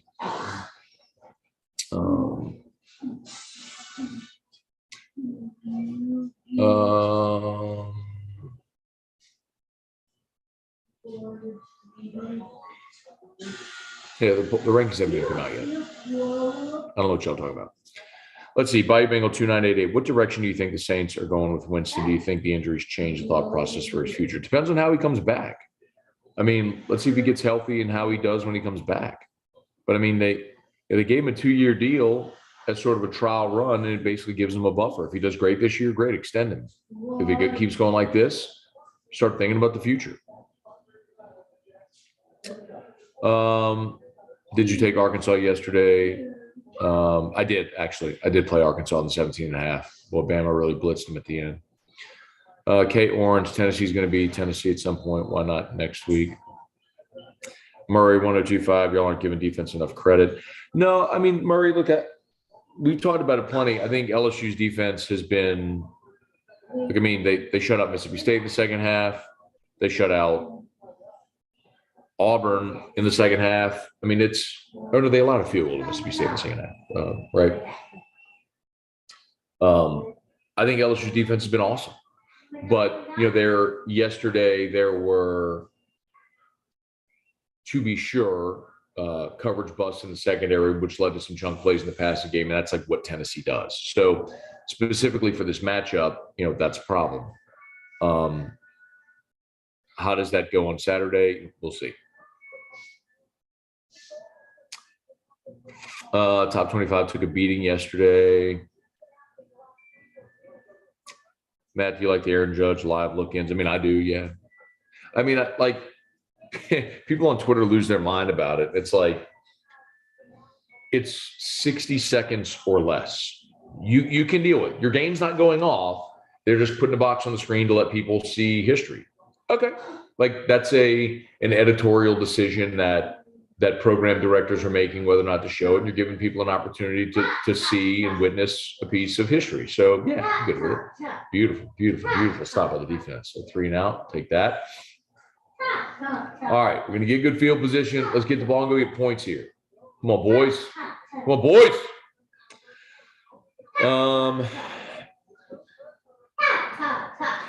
If you're looking, so if you're looking at ESPN, you're looking at the at like the S&P Plus or the ESPN's FPI, the Football Power Index. So that's just a computer metric. The computers like LSU a lot and have. Go. Oh, you had a seam.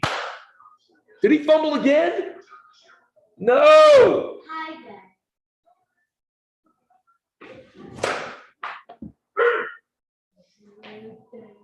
Gotta be kidding me.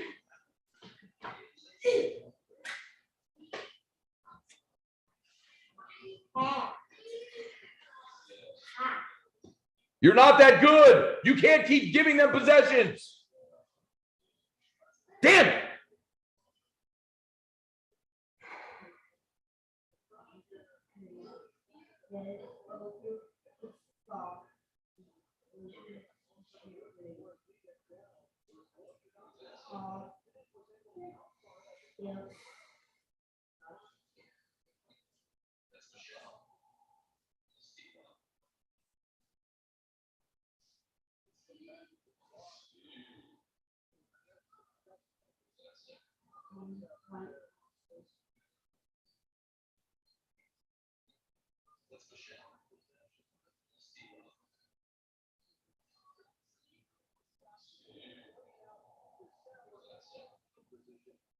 Unbelievable. Your defense gets a 3 and out. Your defense gets a freaking 3 and out. You're going to be at the 45-yard line. And you fumble a freaking punt. Freaking losers, bro. This whole team. Bunch of freaking losers. Unbelievable. And that's your ball game. And great. Now we got freaking porn spammers in the chat.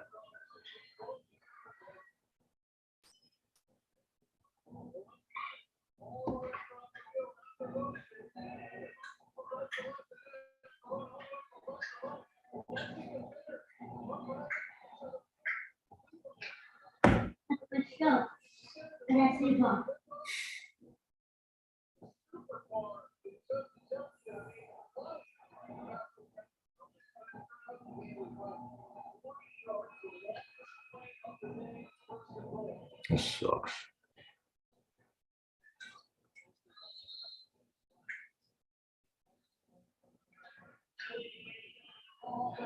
Who cares? Sucks.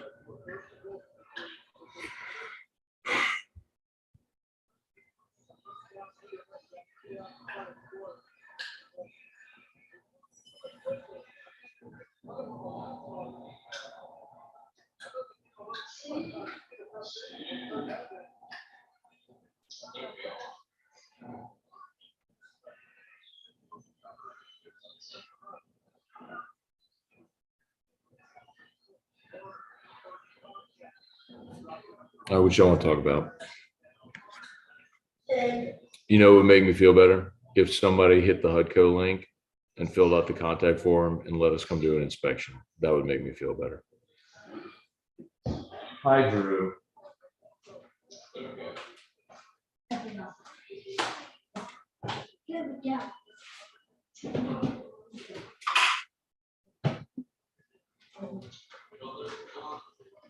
You know what else would make me feel better? A beer. Oh, Jefferson. Jefferson's abusing Lattimore. That was a drop. Jefferson should have had the ball. Anyway. It's 10:20 a.m. I'm drinking beer. Feels like college again. All right. God, dog. Just unbelievable, man. I say it all the time. The NFL, man, the margin is so slim in the NFL. It's just everybody is pros. Everybody's good. I mean, everybody's got players. Everybody's capable. You can't fumble the ball at your own 10-yard line. You can't muff a punt when you're at midfield, quick change of possession. You just can't. I mean, defense is playing their beautiful play by Lattimore there. I mean, held them to 3. Defense is doing their damnedest to keep them in this game. Hey, Drew, come see. Do you want to come say hi to Dad show? You want to come say hi to Dad show? Yeah. Okay, come say hi to Dad show. You sit on Daddy's lap? Yeah. I love you. Okay, come see. Everyone will be very happy to see you. Oh, what are you watching? What are we watching? Yeah. Wait, who is this? Wait, who is this? Who is that? Who is that? Drew. Drew and Daddy. Daddy. I love you. Hey, why are the Saints no good? Hi, Daddy. Hi, Drew. Hey, can I ask you a question? Who is your favorite football team? Who do you watch play football? The Saints. Daddy's sad because the Saints stink. Yeah. Hey, do you know where we're going to go later today? Do you know where we're going to go later today? We're going to, did mommy tell you who we're going to go watch play football later? Yeah. Eli. We're going to go watch Eli play football later. Yep. Woo, woo. Whoop, whoop, whoop. Okay. Hey, do you want to, everybody was asking yesterday if we would do Around the SEC. Do you want to do Around the SEC? Presented by Gulf Coast Office Products. The Alabama. The Auburn. The Arkansas. The Florida. The Georgia. The Kentucky. The LSU. The Mississippi State. The Ole Miss. The Missouri. The South Carolina. The Tennessee. The Texas A&M. The Maggies. And the Vanderbilt. Commodore. Good job. You did so good. Yay. Yay, yay, yay, yay, yay. Hey, do you want to sing the Hudco Roofing song? You do it. Sing the Hudco Roofing song. How come roofing? How come roofing? Oh, need one. I want you know. That was gonna. I tell you. How come roofing? How come roofing? It's simple. How come roofing? How come roofing? How come roofing? Yeah.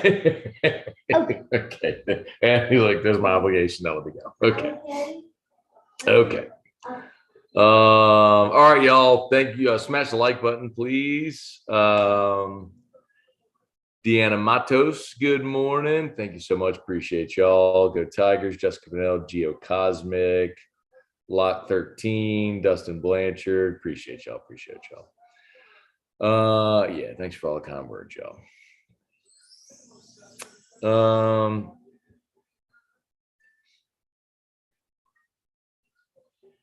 Yeah, big hit by 22. Craig Dugoff, you can have a beer. I guess I'll have a pour, even though I've worked in 2 hours.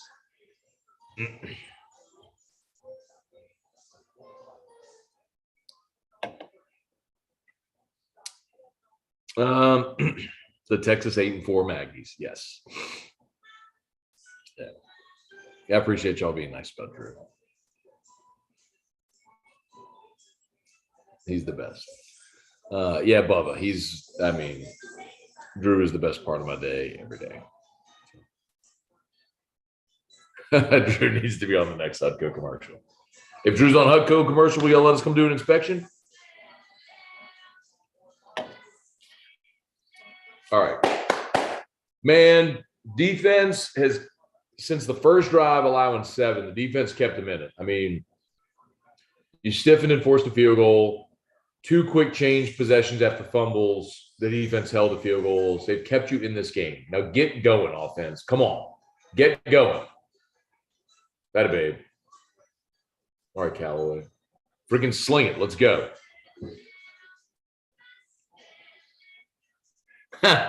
What's up, Austin Kidder? I don't live in Louisiana, but I may pay Hudco to come remove the rip-off solar panels from my roof in Las Vegas. Hey, we'll come do roofs in Vegas. We can come do that. We can do tile. Richard Anglin specials. Coach for LSU sucks. Too many chances to correct it. I mean, the penalties, my God. Go, Murray, go! Good boy.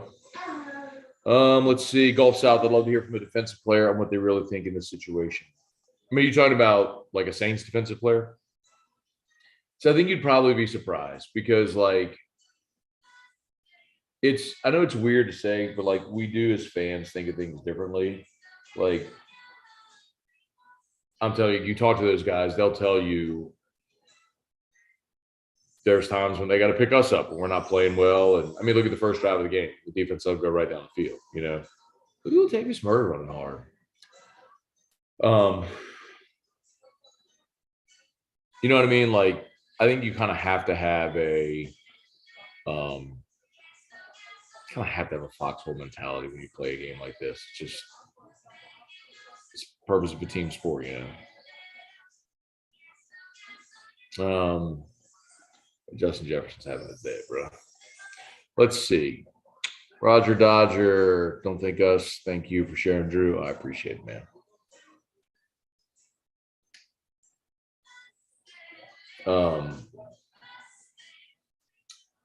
Old Pat Pete.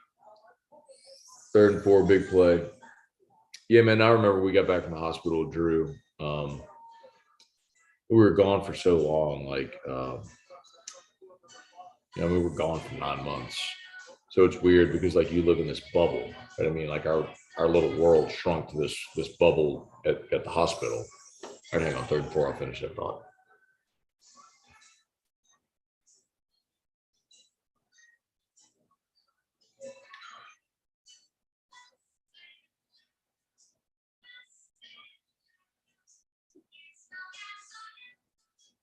I don't know if that was a bad throw by Dalton or a good play by Peterson.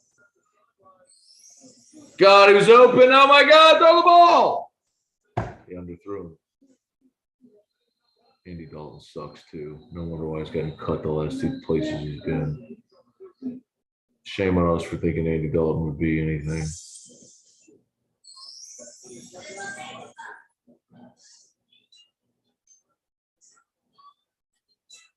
Stinks. Oh no, so are we going for it? I think we're going for it.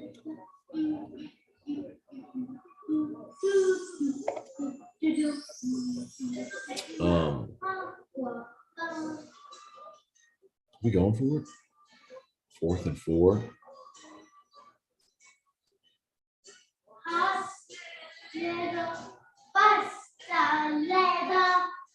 Drew is singing in Spanish. He's singing hot cross buns in Spanish. All right, 4th and 4.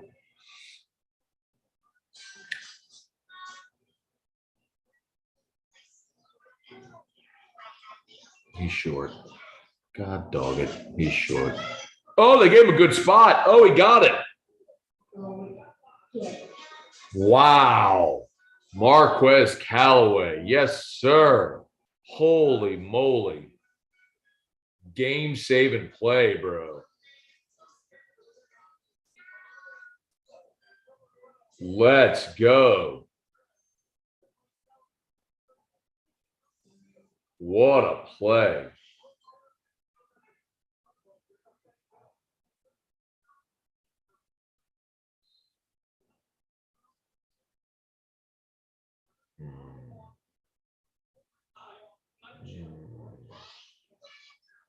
Eventually, they got to let Taysom Hill throw the ball.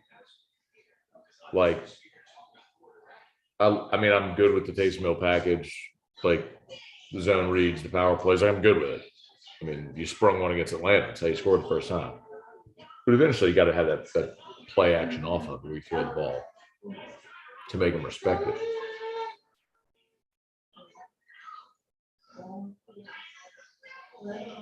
So you convert 4th and 4. You get stonewalled, and then you have a false start. Throckmorton. Jesus. Brutal.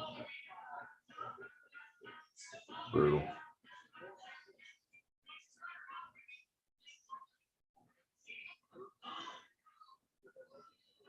That stadium was cool.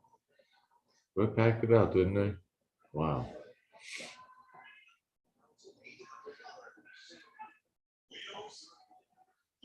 Come on, Andy. Be there. Be there. Marquez Callaway. Come on, boy. Yeah. Hell yeah. Look at that dude, man. Hell yeah, Marquez Callaway. Monster. Yeah, boy. Come on. Let's go. But Marquez Callaway showing out. I love it, dude. Awesome.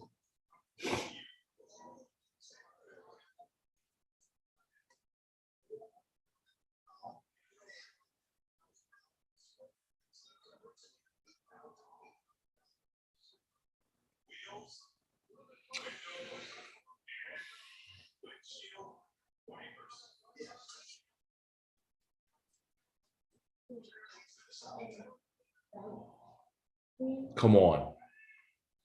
Come on. Andy Dalton run. Yeah, he's slow.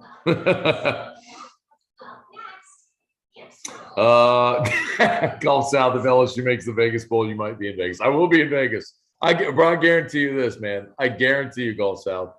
If LSU is in the Las Vegas Bowl, I will be in Las Vegas for the Las Vegas Bowl. 100% guarantee. All right, this has got to be 4-down territory. You got 2 plays to get a yard. Go Murray. Go, yeah! Beautiful. Merry present. I got to tweet that real quick. Merry present.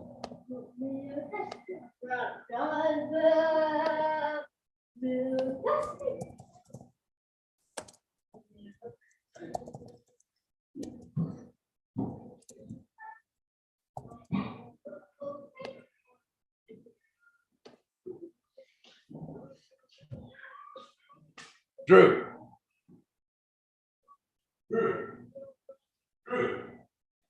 Let's see.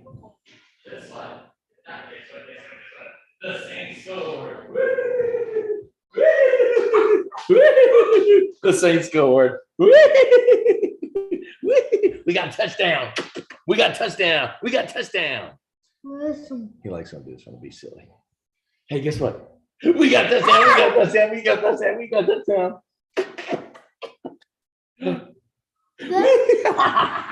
We got touchdown. We got touchdown. We got touchdown. We got touchdown. We got touchdown. We got touchdown. We got touchdown. All right. All right. Look, who is that? Who is that?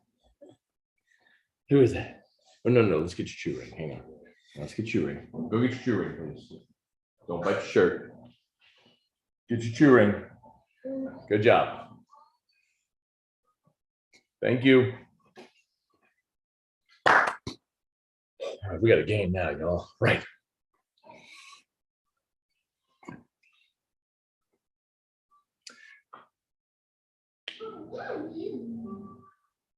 Excuse me. I might have to change it to the Texas 6-6 Mackies.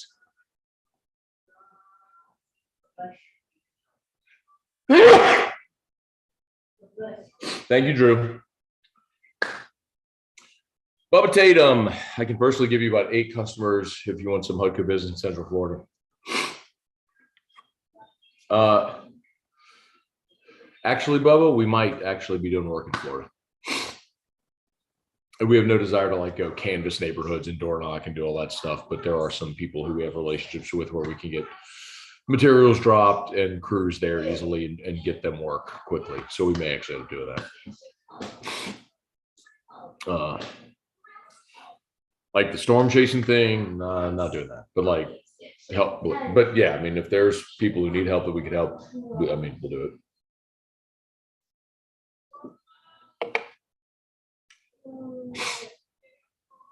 Arion Williams, morning, Matt. Crowning the coffee this morning.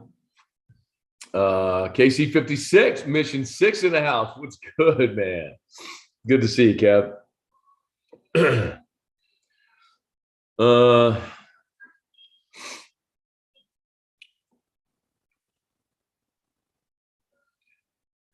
Vegas, baby, Vegas. Murray president.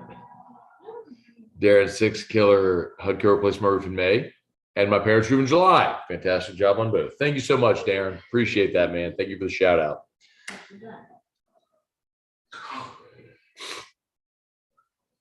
Matt Lusto, maybe a little ground game to get O-line, some stable footing, light up pressure. Oh,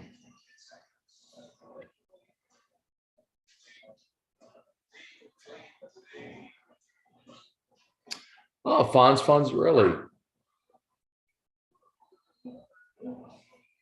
Don't throw the foot.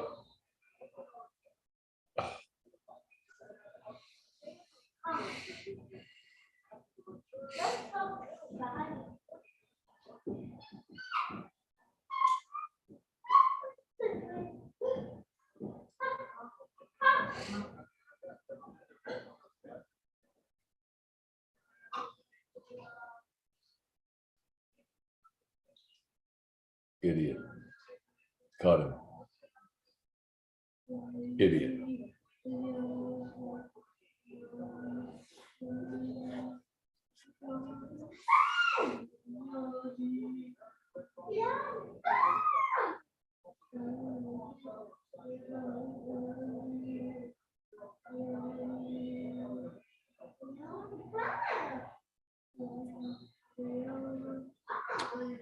Let's see. Becoming sick of this play calling. Carmichael isn't a pimple on. Sean Payton's behind.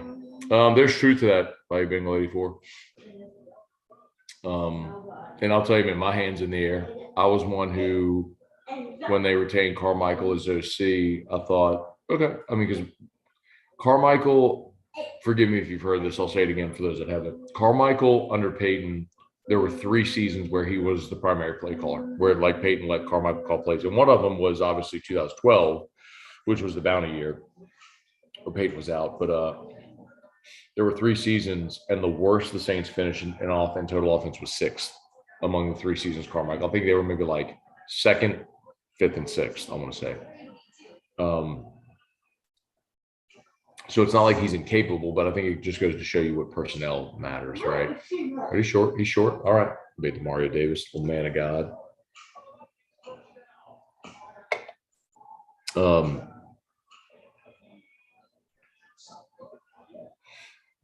4th and 2, they going for it? Okay, good. All right. Every time I think of offensive or defensive players talking about the other side of the ball, I think of Any Given Sunday when Jamie Foxx talked about the defense. The linebacker cuts Fox's SUV in half. I never saw Any Given Sunday. Oh, that's weird, right? I need to.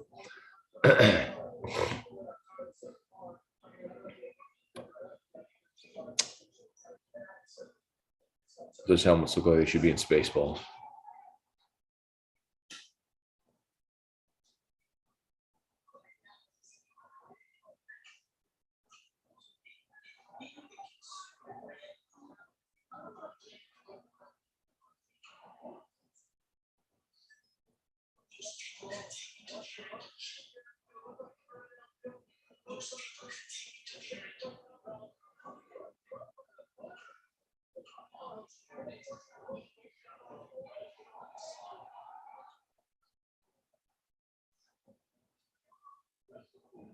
That was a really good play design.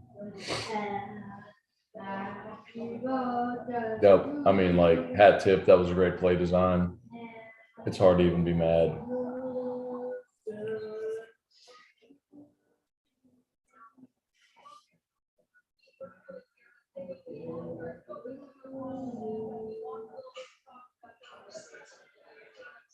I hate everything.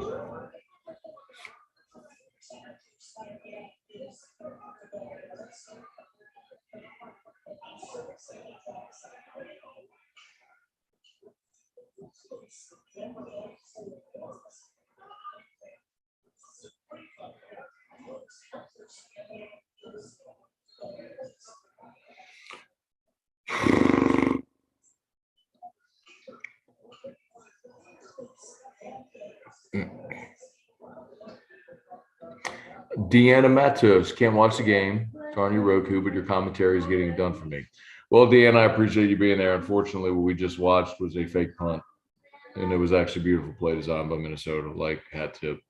I'm so bummed, but hat tip to them.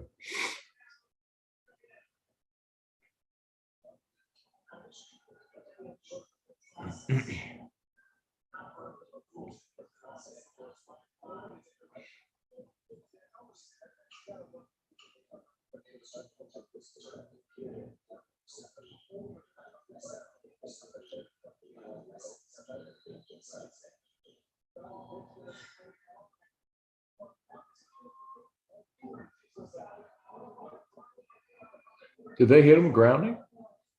Hell yeah, they did. Okay, good. It feels like a bailout, but I'll take it. Come on, moving back 5 more. Let's go. Let's go. Moving back 5 more.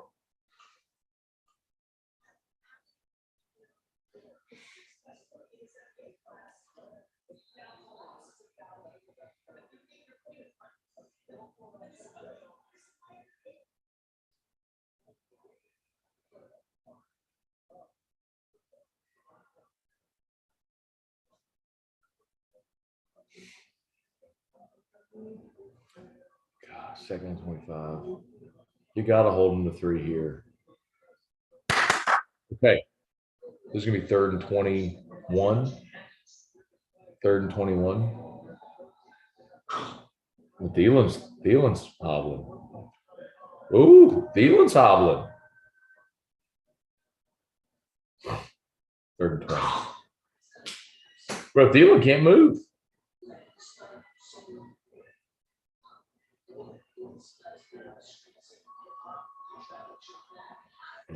And they got to snap the ball too. They don't have enough time before the end of the quarter. Oh, no, they do. Sorry, I was looking at the wrong clock. They can let the clock run out. That's smart. That's smart. Go give Thielen a rest. 3rd and 20. Just think about this, man. You gave him a field goal fumbling at your 10. You gave him 50 yards of field position when you muffed it at the 45. Dang it, man.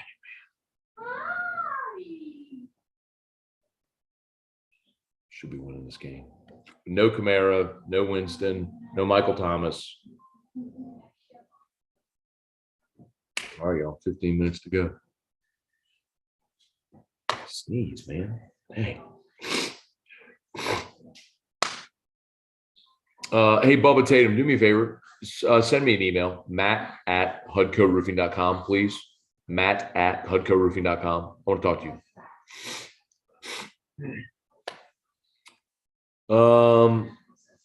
K Orange, whoever's been complaining about the Saints defense is an idiot. Look, man, the Saints defense is the only thing keeping them in games right now. Michael Castello, what's good, man? Picola Mojo. Please keep feeding Murray. Dude is falling forward in every run. Taysom runs are producing nothing. We'll have to use him in the pass catching game. That or let him throw the ball. Todd Harris, Aggies have nothing that scares me other than A-Chain. That kid is good. Yeah, I mean, other than it's a road conference game. But yeah, I mean, look, them losing Anaya Smith was huge. I mean, Anaya Smith was their best receiver, their best playmaker. For an offense that was already struggling, you lose Anaya Smith. Yeah, I mean, A&M's just not a very good football team.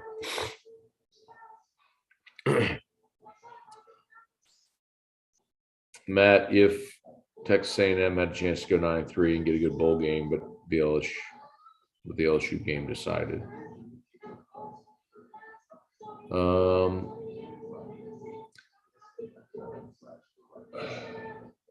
Sorry, where are we?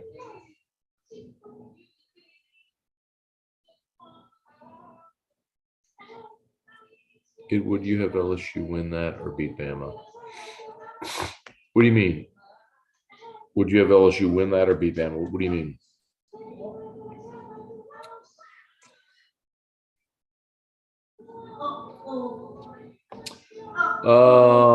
Yeah, man. Austin, I know LSU's playing SC in Vegas in the opener in 24. I'll be there for that for sure. Let's see. I think the combination of Breeze, Carmichael, Peyton is pretty crucial. Remove anyone to the two can overcome. Remove two. The mojo can't be sustained. No, let's not kid ourselves. The key was Breeze. I mean, look at what the offense did last year with Peyton calling plays. They were terrible. You have to have personnel. All right. All right, so they're going to kick a field goal here.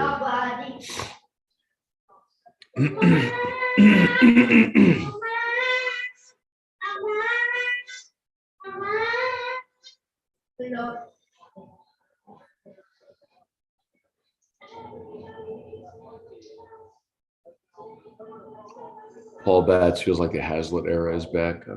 Please don't say that. Jim has a late 46-yard attempt.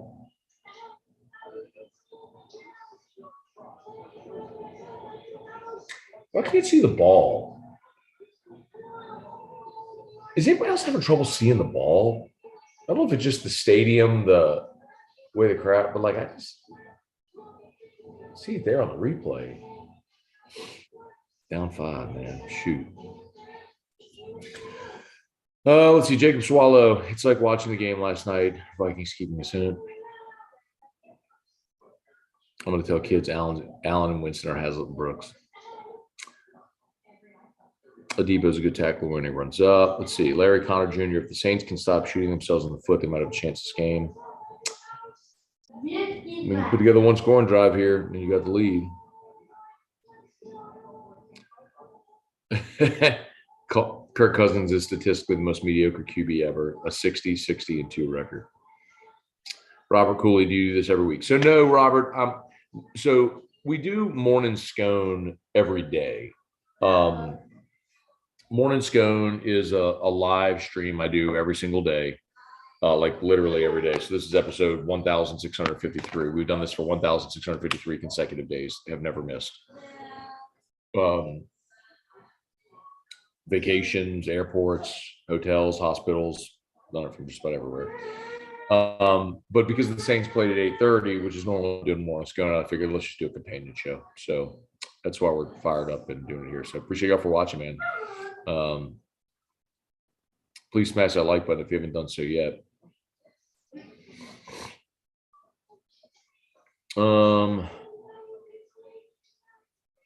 How do the Vikings mess up the purple-yellow color scheme? Yeah, their uniforms are a little gaudy. They've got some combos that work. This one's not good. The all-purple thing is not good.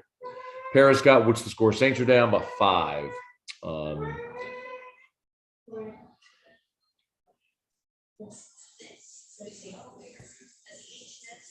It's 19-14 Minnesota.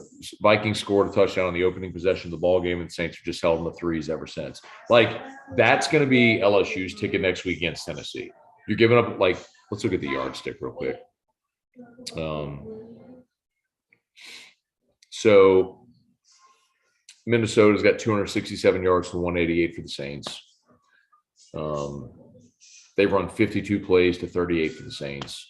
And the turnovers obviously are huge. The Saints got their first touchdown on the Tyrann Mathieu interception, but the Saints have also given the Vikings 2 fumbles, which is netted just 6 points. I mean, the Saints have done a great job of limiting the defense has done a great job on the sudden change plays, the turnovers and the punt return, or the fake punt, I should say, like, to limiting them to threes. I mean, 3 of the Vikings field goals.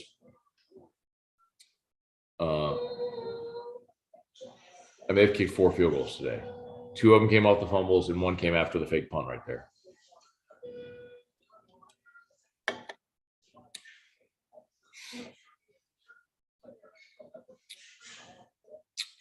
Let's see.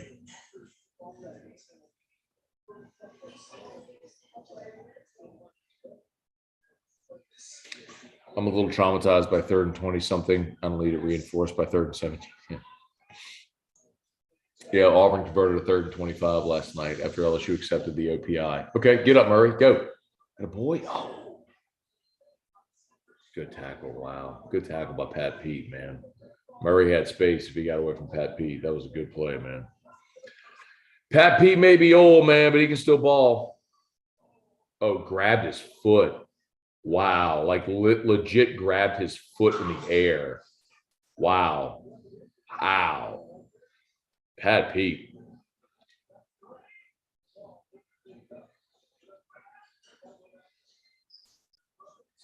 Dude, look at Latavius Murray, bro. It looks awesome. That's what fresh legs will do. He may not be able to do it for 17 games, but a one-off like this. Any locks? Hey, Logan Elrod, I'll tell you, like, seriously, y'all, if you want to bet the NFL today, I would highly, highly, highly recommend Jimmy Ott's, Magnolia Bluff Football Sunday comes on around like 11:30, 11:35. He gives out. So all of the handicappers that he has on the show, like the professional handicappers, they run through all of their best bets for the day. And so and then Jimmy will give his 5-pack.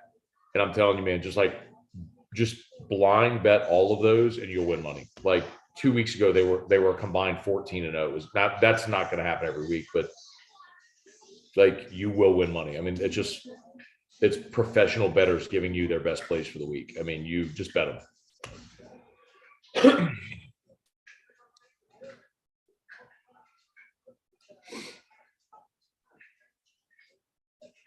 Go, Taysom. Let's go. Feeling it. We need to draft a running back next year. Kamara can't stay on the field. I was in favor of them drafting a running back this year, but they ended up trading up and not having enough draft capital to do it. But I was in favor of that, certainly. Let's see, when LSU wins, South Louisiana vibes are great. Business is making money, statistically better chance of getting laid than after an LSU win, or after an LSU win. I love this, man. Play a little bully ball, dude. Line up behind your offensive line and just go run at them, run over them. Bond to see Matt. Sorry, on the phone at work. Would you rather LSU beat Bama or beat Texas A&M and keep A&M out of the bowl game? Beat Bama. I don't care about A&M. Dude, that's the biggest, like, us. I mean, all right. When I say this, let me watch this play. 2nd and 8 to 39. We'll play action. Take a shot. Yeah! Look at Traquan trying to get back in my good graces. It'll never happen.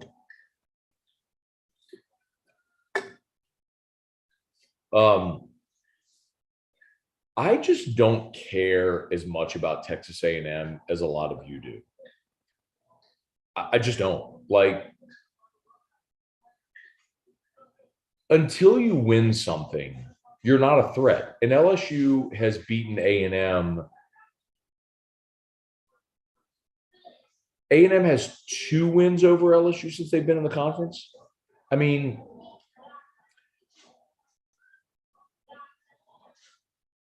they just don't matter. Like, and I know what you're going to say. It's, well, because the media loves them and they get all this hype. And like, so I don't care. Like, A&M has the resources to be a great program. But that's been the case for 100 years. and they're not. So like until they actually start winning something, like I'm more concerned with Tennessee. Get a block, get a block, get a block. Go Trump, go Trump.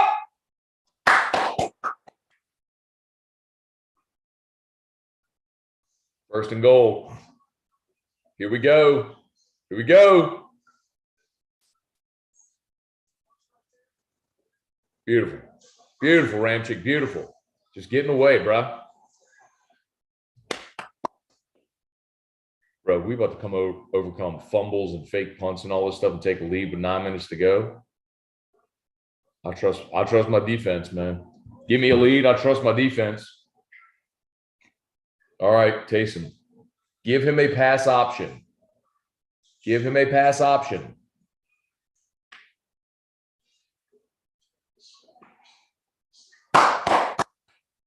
Woo!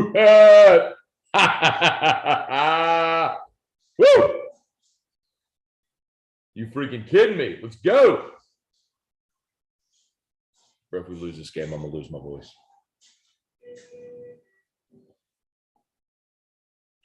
Nine and a half to play. We got a lead. Let's go.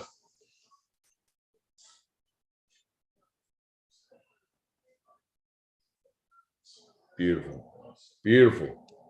Throckmorton. Little pancake block. Hell yeah, dude. Let's go.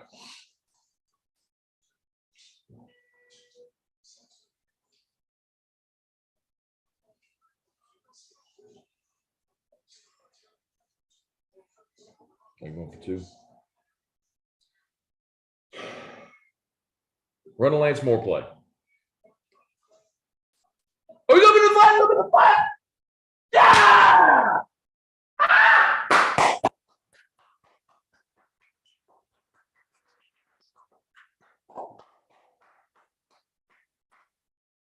What say there, Iraq? What you say there, Iraq?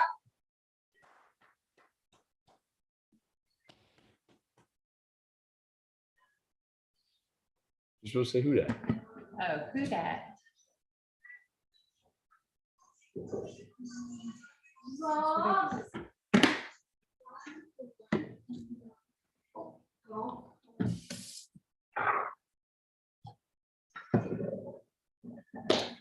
Let's go. How much time left? 9 minutes. The whole game? Okay. You want to go to Chatty's? Okay. I mean, like pick up, not go. Yeah, for sure. Yeah. Jimbo in year. Hey, you wanted some Ask E-Rock? E-Rock's here. We do some Ask E-Rock here. 9 minutes to go in the game. 187 watching. Appreciate that. Y'all smash the like button. Quick reminder about Hudco Roofing, hudcoroofing.com. The Hudco link is pinned right there in the chat. Would love it if you would just tap that link, fill out the form on the homepage. Let us come do a free, no obligation roofing inspection. Do business with someone you know. And actually, if in the comments you put, you can request Terrio come do your inspection. I would actually like to make him work even more. What? I would like to make him work even more. That's a lot. I know he does. I'd like to make him work even more. What? That's not nice. Erica. Hey, Drew.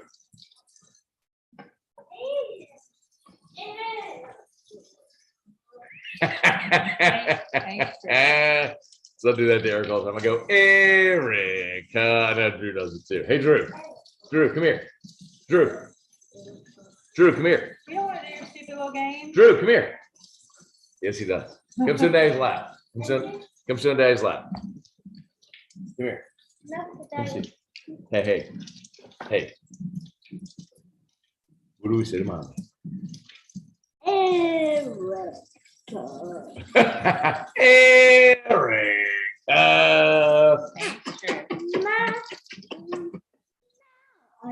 Now iPad. Okay, now you can go on your iPad. All right, need a couple stops. A stop and a score, and this one's over, E-Rock. Stop and a score. Need a stop and a score. Defense got to come up big again. They can do it. I like my defense. Cleve Wilkes, what's going on? Jerry Guillory, Jimbo on a 5. Jimbo on year 5. Man, I think he's looking like another Edo. Georgia got beat. Huh? Missouri. They didn't lose. When did they win? At 26. like 26-22. They won. And like what, 30 seconds left? I don't know if they won. Barely. They did barely win. Yeah. Every time I saw the game, they were losing bad. They were losing bad. Terrible. It was terrible. Ghastly Gamer, you seem to think Jimbo can still coach, and he can't. Jimbo can recruit still, but game day coach, he ain't got any more. You're one of the few people that can't see that.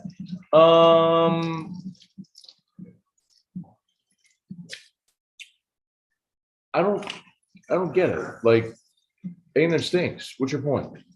Like, they're no good. They have no players. I mean, they've recruited really well with their freshmen, and I think the biggest shortcoming they have on that team is that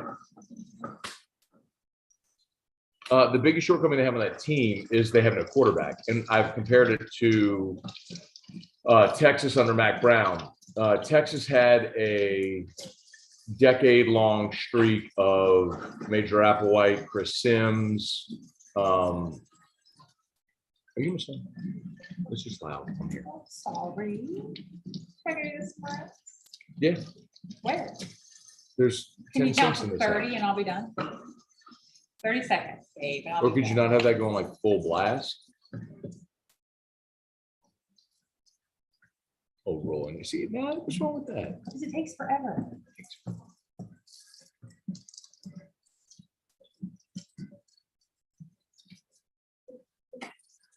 All right, third down. Let's go. 33. Ghastly Gamer. I'll come back to you in a minute. Ready? JJ and I. JJ, and we're just watching the Saints still. Bring your backpack, and after your backpack, we'll get dressed, go watch Eli play football.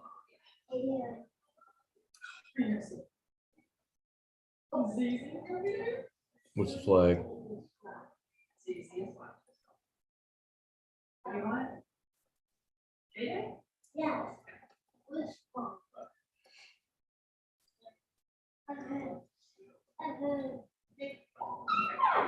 Till then? It's got some guns.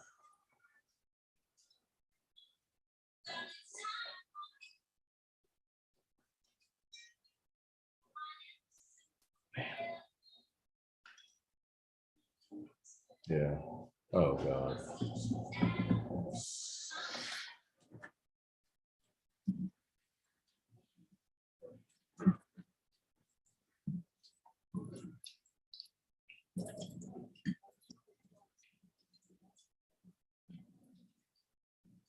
Get yeah! Man of God! Yeah! Right, Drew.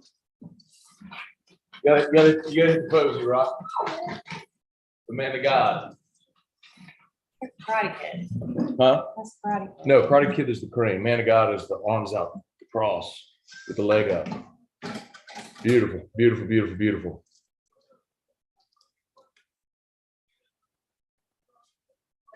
Huge. Beautiful.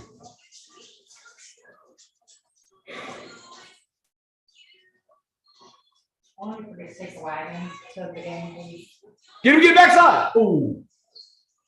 Oh. Damn it. Lattimore is getting abused by Justin Jefferson today.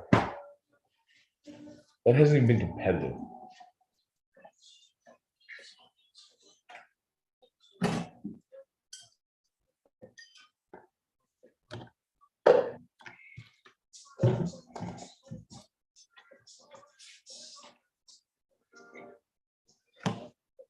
Nine for 108 for Jefferson.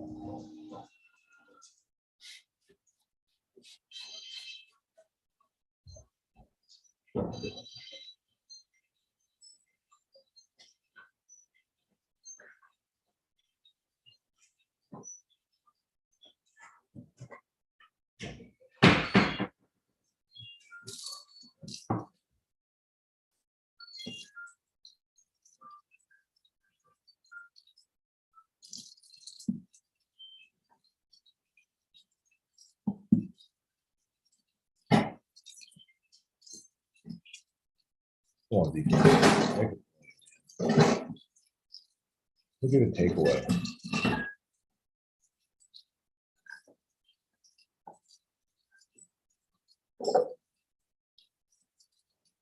Lattimore finally made a play. Jesus, about time.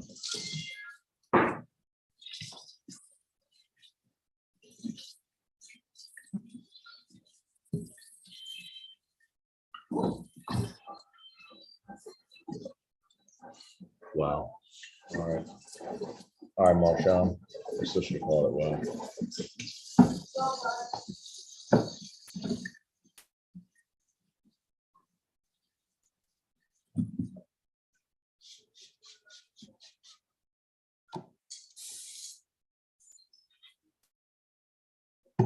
All right.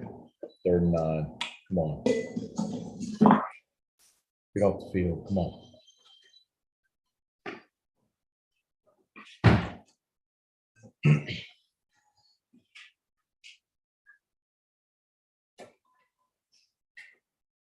That baby Cam. Which one of y'all was crapping on Cam Jordan earlier, by the way? He's been awesome today.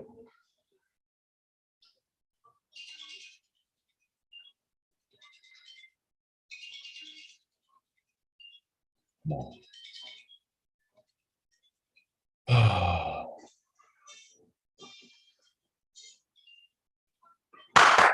What's the flag? What's the flag?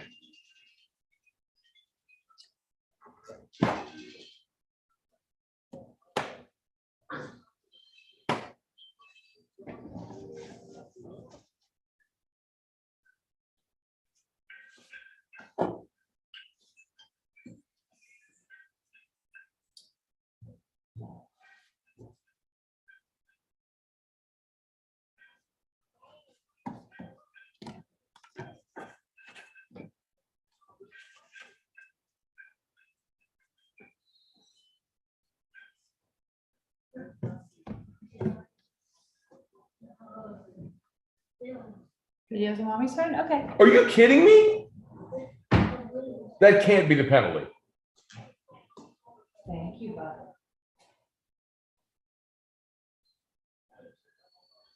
Thank you.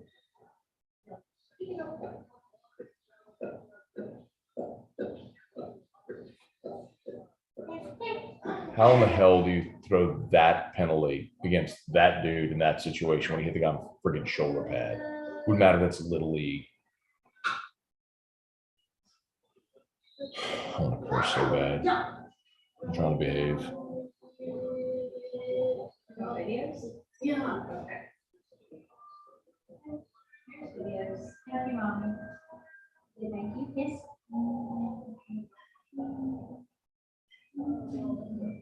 That's terrible. That is terrible.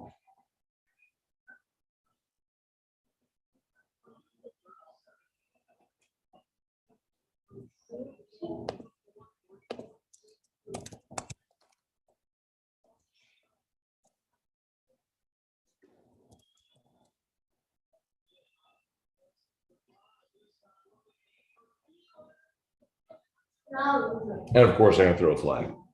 This is the biggest piece of I've ever seen in my life.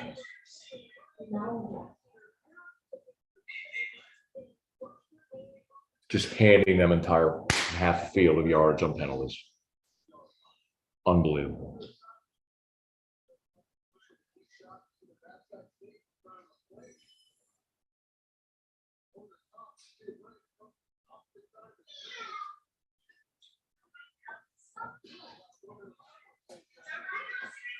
Worse than that.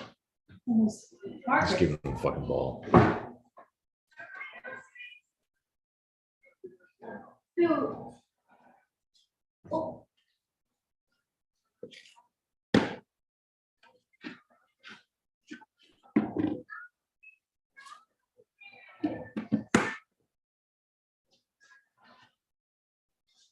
Just give them the fucking game. Excuse me.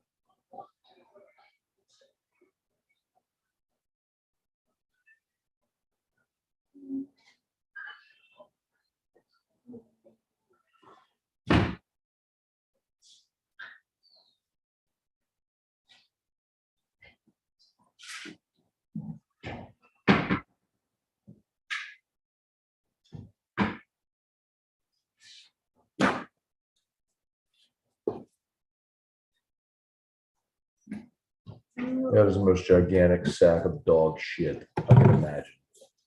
I want to jump through the screen and fucking choke out that referee and throw him into the fucking ocean.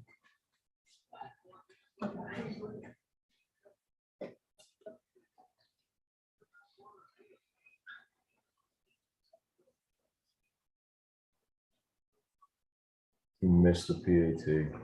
Remains a field goal game.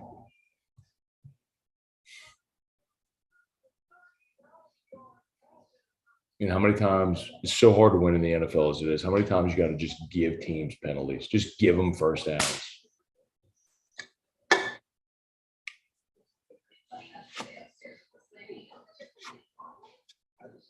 Anyway, back to you, Ghastly Gamer, and your bullshit question. The point is, when Jimbo's had great quarterbacks who he's developed, he's had really good teams. Mac Brown had the same thing at Texas. When he made White, Chris Sims, Vince Young, Colt McCoy, he was awesome. They missed on a bunch of recruits. Same thing's happened with Jimbo. If he ever figures out a quarterback, they'll be good again. You don't forget how to coach, you moron. You don't freaking forget and just all of a sudden become a bad coach, you freaking dimwit, freaking fake name loser on freaking chat. Kick rocks, loser. Not mad at you. I'm mad at everything.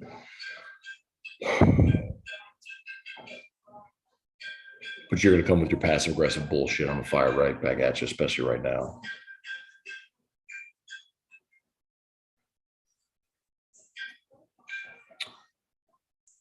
Chris Nelson, morning. Games are bad for my blood pressure.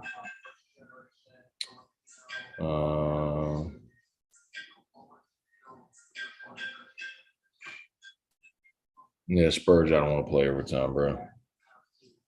Field goal for overtime is true, but I don't want to play overtime.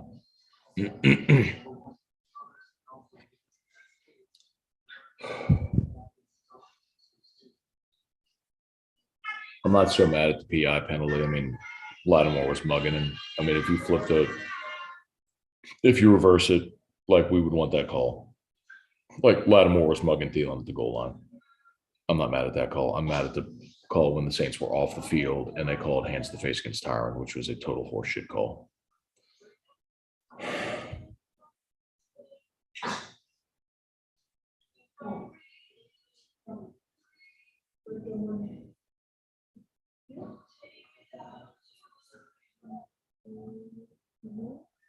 Chet Bucks and the refs held accountable for bad calls. Yes, actually they are, Chet.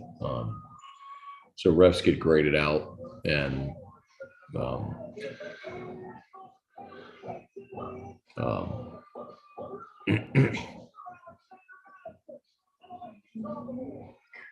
as a result, they can lose. They won't get playoff assignments, and sometimes can lose their position. Quite honestly.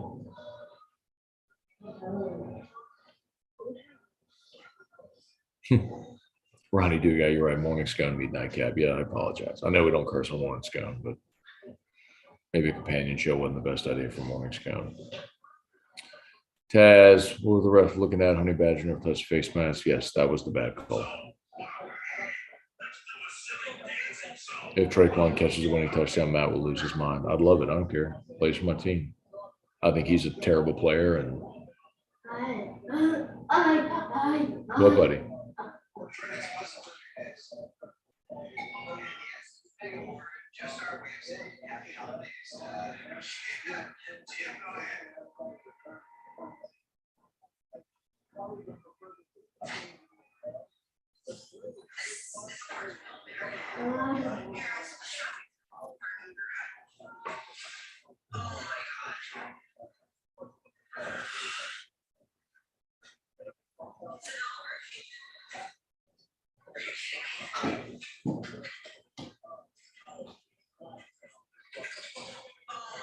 Intolerance.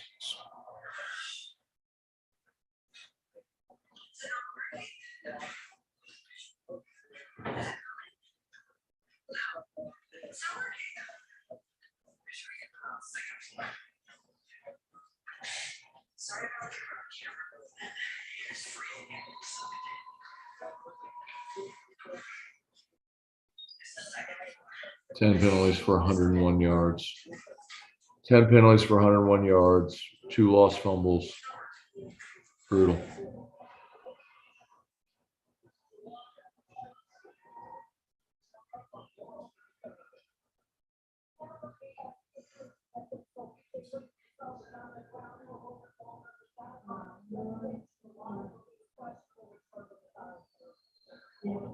cares?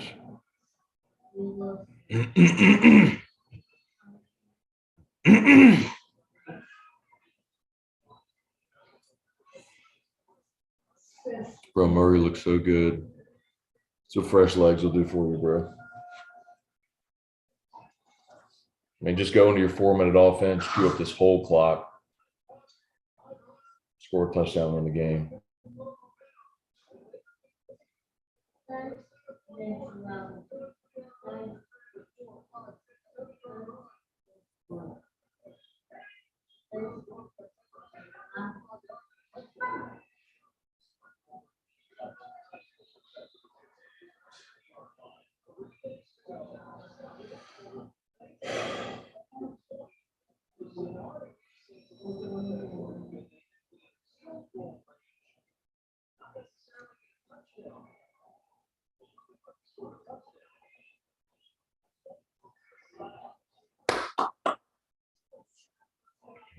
I run the clock. What did you, what? Run the clock. What did say? Weather.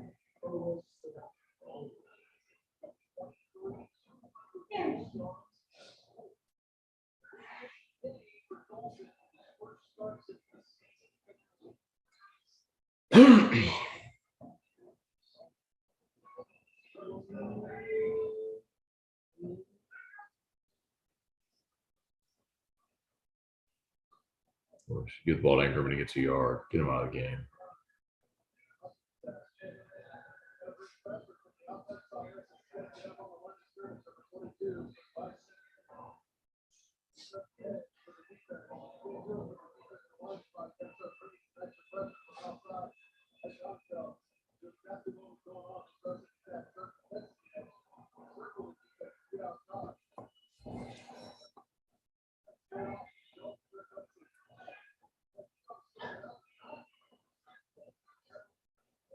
Oh,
I don't get it, man. Like, it's 4-down territory. Why are you throwing the ball downfield? Get yourself into a manageable situation. You got 4 downs. You don't need to take 2 shots. You got 2 minutes and you just have to get in the field goal range. Like, why are you throwing the ball downfield?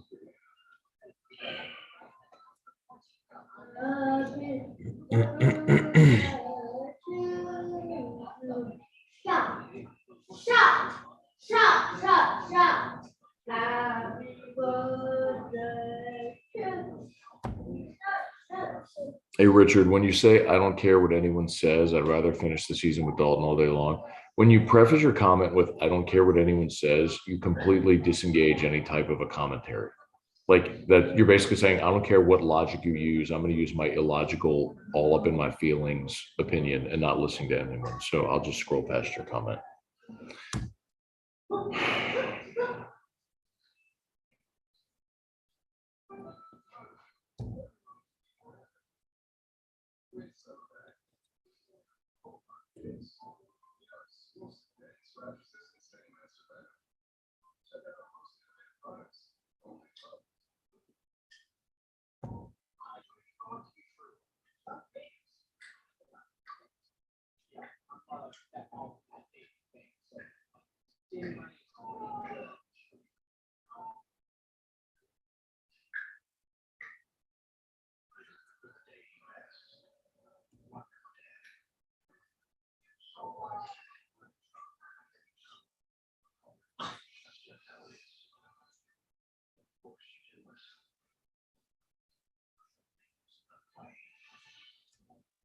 I actually think it was a good no call on the Olave play. Dancer pulled his arm down after the ball was there. Like that was minimal contact. I don't mind it. And that's what DBs are taught to do is pull the arm down away after the ball gets there and try to separate the hand from the ball. It was a good no call. To your point about if Olave doesn't get interfered with, it's a better ball by Dalton and it's a TD, but he underthrew it.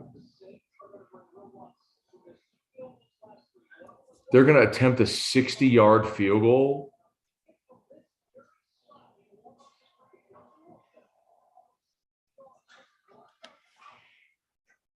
I'm on the record right now. I hate this decision.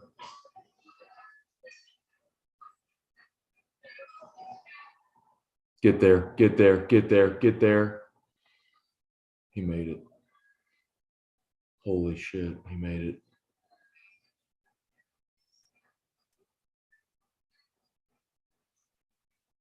But now they have 151 and 3 timeouts. So I'm still on the record hating the decision.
Okay.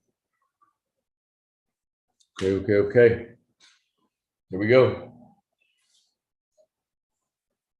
Please, God, get a takeaway. Please get a takeaway. Throw a pick. Strip sack.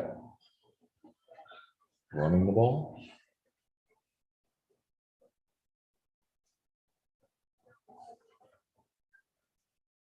Are you kidding me?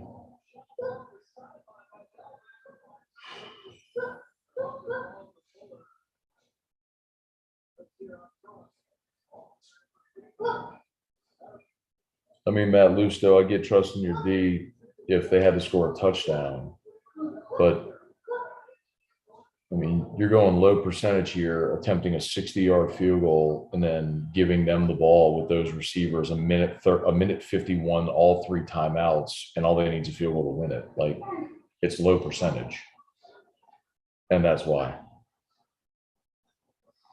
But Justin Jefferson has owned Marshawn Lattimore. Marshawn Lattimore looks like a little leaguer trying to guard a high school kid. It's pitiful. And I get it, he's your guy, but dude, there was nothing tricky about that. Like that was just, he straight dusted him. Justin Jefferson just straight ran right past him. And now they can just run up the freaking clock and take the field goal. It's brutal. That right there is why giving them the ball with a minute 51 and 3 timeouts is stupid. It's brutal. You need a fucking miracle now. They're just gonna run it 3 times. And Saints got 3 timeouts too. They can stop it.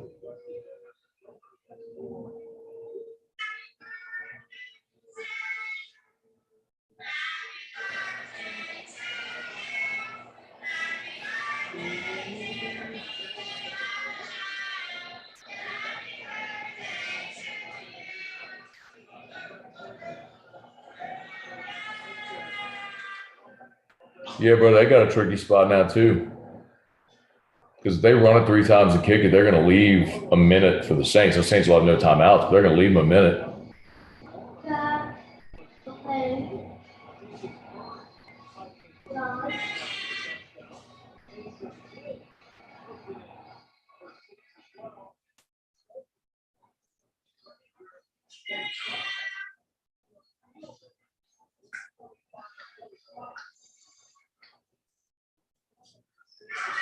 Come on.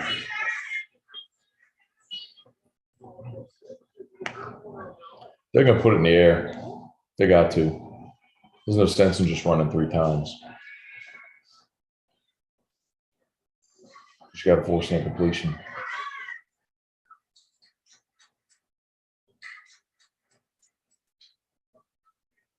I'm out. I'm out.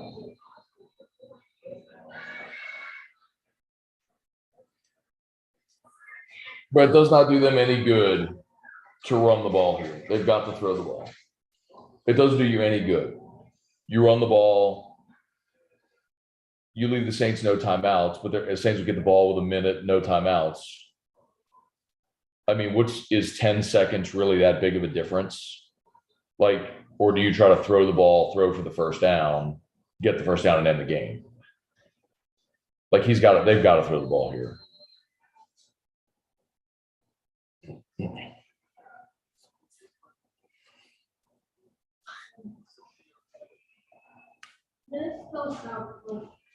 Like they're going to throw the ball here. It just doesn't make any sense to run it.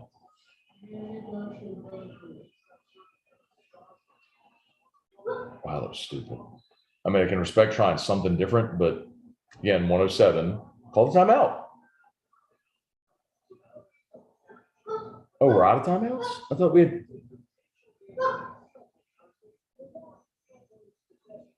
My bad, y'all. I thought the season one more timeout.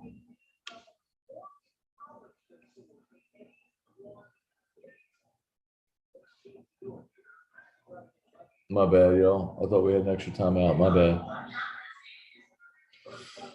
My bad. It's on me.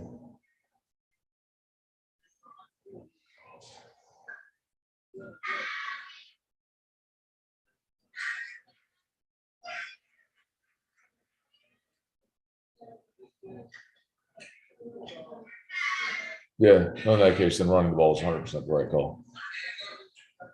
Yeah, my bad. Sorry.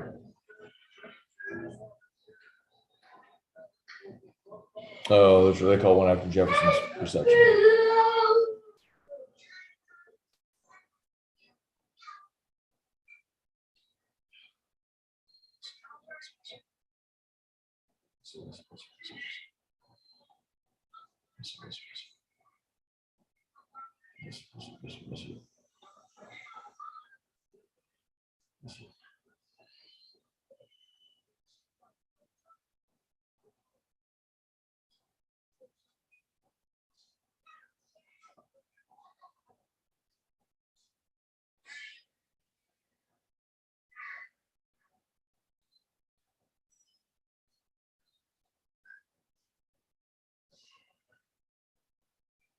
One and 3, man. Damn it.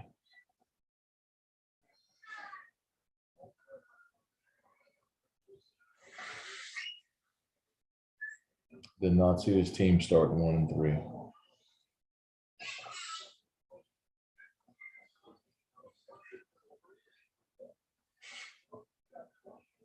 Look at this asshole. If you dress up to go to a football game, you're an asshole.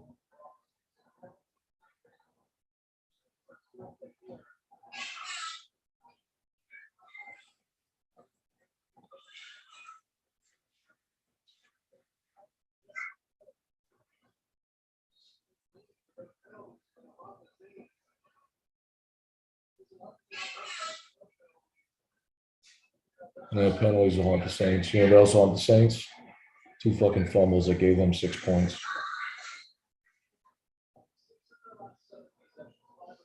I don't fumble at your own 10-yard line before the half, you morons.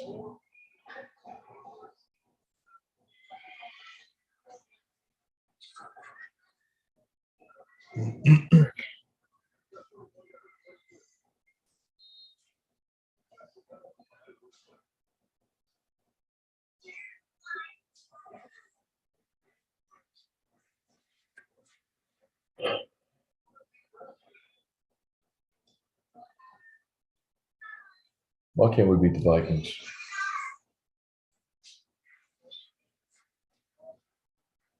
Get up, get up, get up, get up, get up. Oh, it's a timeout. Okay.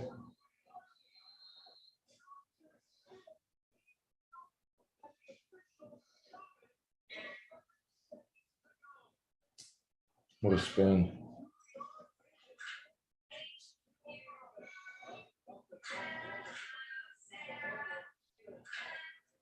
Olave got hurt on that play. Oh, we got kicked in the air. Oh. Oh.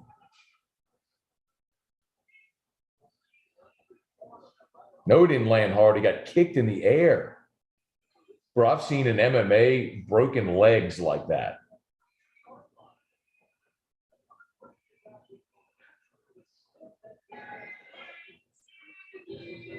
Bro, I've legit seen people break legs on like leg checks like that. That's shoot, dude. I hope he's all right. Hope that's just like a bruise. That looked ugly, even in slow mo. When you saw how quickly that ricocheted in slow mo, that tells you how quick that reaction was real time. All right, you got one play. Get to the sideline, Hoss.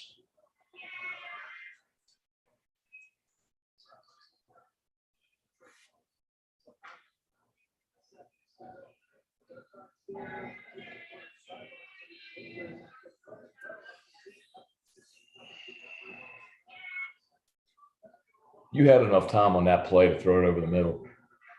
You had 12 seconds. You had enough time to throw over the middle and spike it. You don't anymore. You got to get the sideline. Throw it away. Throw it away. Oh, Jesus. Jesus.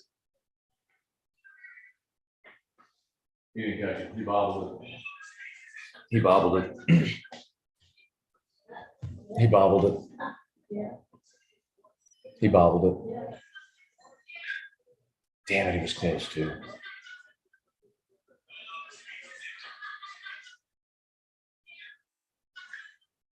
Oh, that was 1 foot. All right, Lutz, what you got, bro? Dang, dude, you gotta drag that foot a lot, man. You gotta drag your foot. He just made 60, can make 61.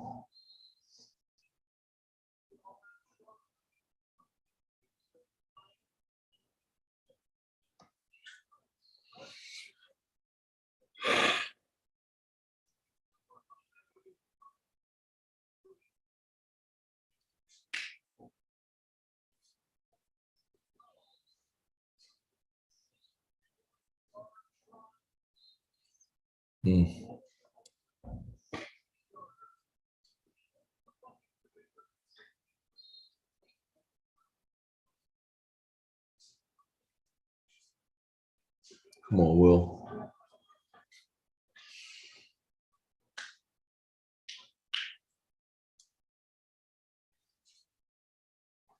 Get there, get there, get there.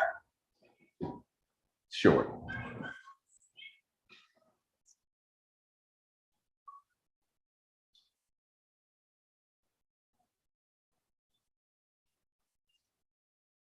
Did it hit the crossbar?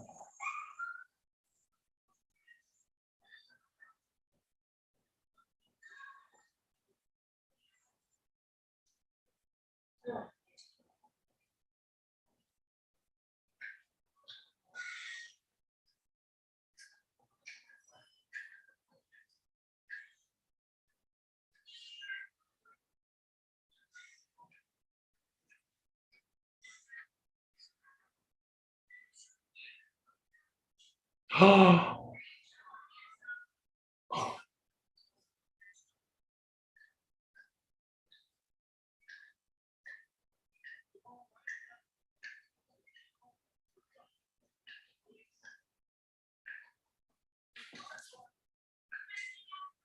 He had the leg.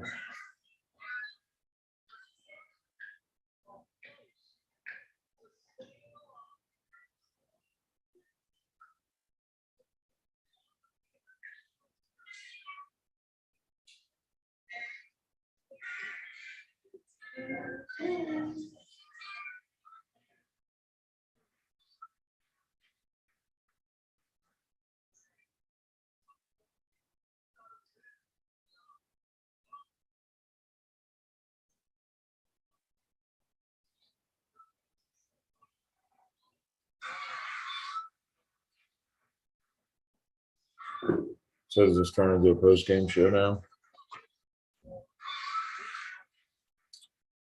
It definitely had the leg.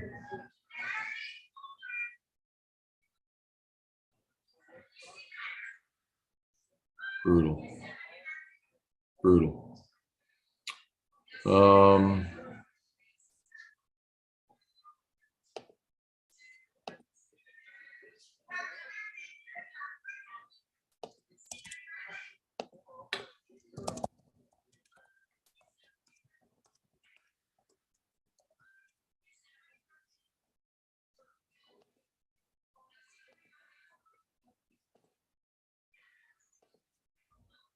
What do you want to do? You want to turn this into a post-game show, or should I do a new stream and just start up a post-game show? I got to turn on Jimmy's picks, see what I'm betting on.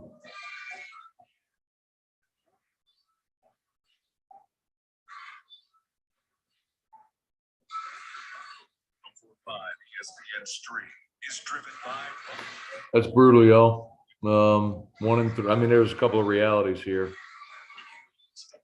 Working together, we can make a plan for what you want. There's a couple realities here, y'all. One is the opportunities you had in the game, which is, you had the 2 fumbles, one at your own 10-yard line before half, which gave them 3 points, which obviously, was the difference. The penalties were heinous. The penalty against Tyron was nauseating.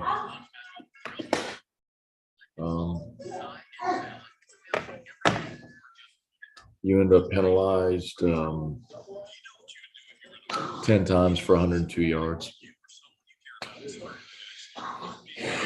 The total yardage was comparable, 344 to 338. Passing 263 to 227. Rushing, you ran it for 111. Latavius Murray was good today. 11 for 57 and a score. I mean, you did it without Kamara, without Michael Thomas, without Jameis, without Andrews Pete, no Marcus May. But I mean, the story of this game is, your turnovers killed you because it netted them points.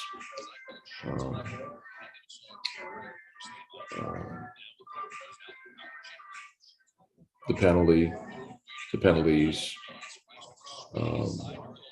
and then obviously, I mean, Justin Jefferson just completely owned Marshall Lattimore today. 10 for 147 for Jefferson. He made Marshawn Lattimore look like a child. He made it look like a middle schooler guarding a high school. Brutal. Just a brutal way to finish.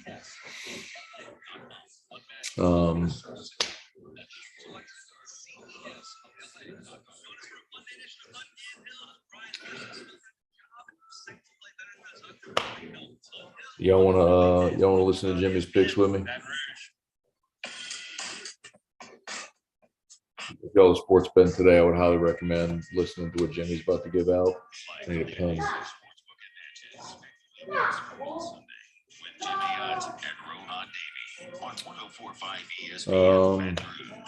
Brandon Davis is. Here you go.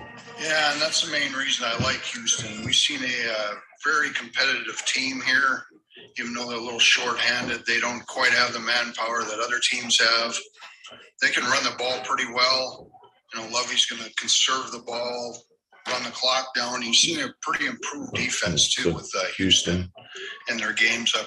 All of them have been pretty low scoring. And like you said, they're 2-0-1 against the spread if you're doing your work and get the best number like you should.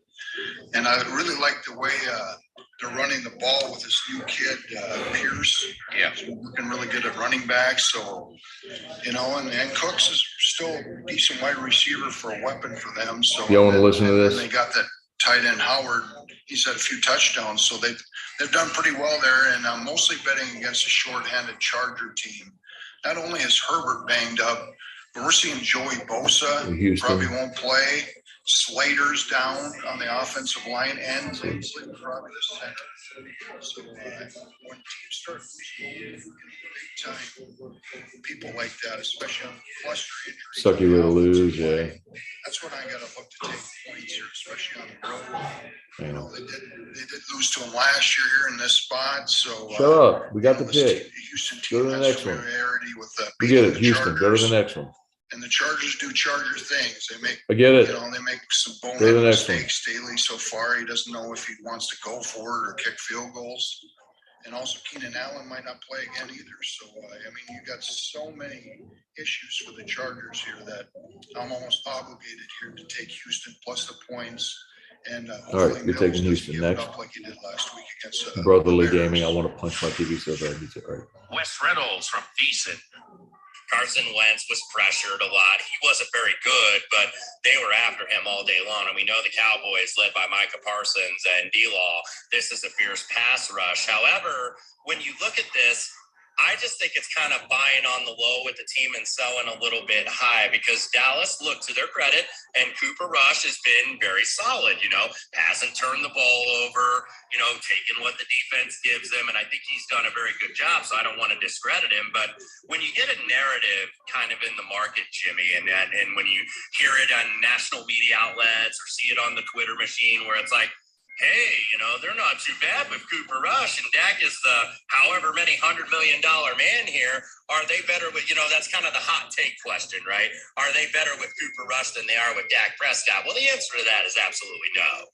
But, that doesn't stop people from creating the content, putting that kind of out there this week. So whenever you get a narrative like that, that's where I want to come in and play against that because that's where I think people are totally getting this a little bit wrong. And this is just short-term variance.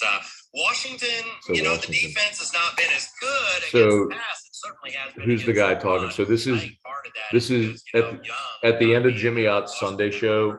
He does a recap of all of the professional handicappers, their best bets for the day. And then Jimmy gives his 5-pack. So these are all professional bettors telling you their best picks. So Randy McKay had Houston, Wes Reynolds has Washington. So he's going to run through a few of them. Andy Isco has been on fire. I think Andy Isco is 6-0-1 so far.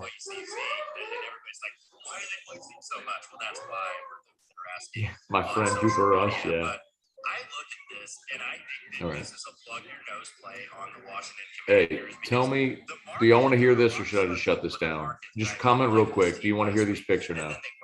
If you want to hear these picks, I'll leave it up, or we can just fire it down. Back to team, and then they got disappointed. So then, when they disappoint you as a bettor, you don't want anything to do with them. That's where I want something to do with them. So I like Washington plus the 3.5 at Dallas. Dallas off the big Monday night win. Kind of priced a little bit higher. If they would have lost, they would have probably been 2.5 here. So I'll take the 3 in the hook with the Commanders. Professional sports gambler, Aaron Rennie. I thought the Raiders were going to be capable this year, and so far they just have not been able to get the job done. Now, the first week they win against what I thought was a Super Bowl caliber Chargers team, so no shame in losing that game. Certainly shame in losing week 2 to Arizona, but it was a game that they dominated for a half, and eventually lost to the Cardinals last week. Not the easiest situation for the Raiders. Play that early start against a Tennessee team that was embarrassed off that Monday night game. So I think this is a spot where, it's now or never, Jimmy. 0-3 for the Raiders. They lose this game. The season kind of over for them. But I think they're catching the Broncos on a pretty good spot here. Obviously off that physical game win on Sunday. In Denver, where they beat the 49ers. So here's what I'll do. If you don't want it, then just go away. No, I don't mean just go away, but like I'm gonna kill the stream after this. For the Broncos, So but now if you want the picks, stay here, listen. If not, thank y'all so much for watching. We'll see you next time. You know, obviously 49ers are a very good defensive team, but before that in Seattle, the week before that against Houston, I thought he had better playmakers. The playmakers are just quite not there. I thought this defense is probably overachieved. So Vegas. For the Broncos. So I'm gonna come in. I'm gonna take a shot. Yeah, Andy looked pretty good today. The Raiders to get in the victory column. Jonathan Von Tobel from Decent. Yeah, this is my highest, we'll call it a confidence play of the week. I like Tampa Bay a lot in this spot. I think the market, look, the Buccaneers from a cover standpoint for these first early parts of the season not look really good. Take care of business against the Dallas Cowboys. That's so far Houston, Washington, Vegas, and Tampa for the picks. Bye, Janet. My man's on deck. Bye, Lucy. Thank you. Thank y'all for hanging out. See you, Tristan. I think that the market has kind of overreacted to this really slow start for the Buccaneers. If you look at some of the advanced numbers for Tom Brady, still grading out as an extremely good passer so far by PFF standards. It's just that the weapons around him have been very inconsistent in terms of their availability. And now you get to take on Kansas City, who I think you kind of saw it, right? Yes, if you don't get a unsportsmanlike conduct, essentially on the final drive for the Colts, you end up winning that game. Take care of business against Indianapolis, sure. Janet, before I go, tell me one more time what took Daniels out. Because I had to tell T-Bob about 8 times last night. When team splits him, and sure enough, he threw 5 touchdowns in that game against the blitz. But his turnover where they play right now is still relatively high. This offense itself has yet to Yeah, if you're on your way out, if you would smash the like button, I'd appreciate it. and which ultimately the difference was a defensive touchdown as opposed to what the Chiefs were doing in that game, and Mahomes again getting lucky in terms of the turnover where they play much. So I think we come back to this. Home field again, Let's it's not see. really worth that much. But if you're talking about like 2.5 on the road against the Tampa Bay Buccaneers, Aaron Woods, these are spread picks. Spread. and defensively, Jimmy, have been great. Like their level of play on defense. Hey man, Saints at 1-3 sucks, y'all. I mean, this. One where I'm going to buy low here on the Tampa Bay I don't like to say the season's over type deal, but when you look ahead at what this team has, This week on dropbiscuit.com or wherever you listen to podcasts is our so next, Jimmy will give his 5. So if y'all want to jump, so the professional bettors gave you Houston, Washington, Las Vegas, and Tampa as their confidence plays. If you want to fire up the 1045 app or the stream, Jimmy's going to give his 5 picks next. So, all right, guys, we're just going to bid you all adieu. Thanks for watching. Have an awesome Sunday.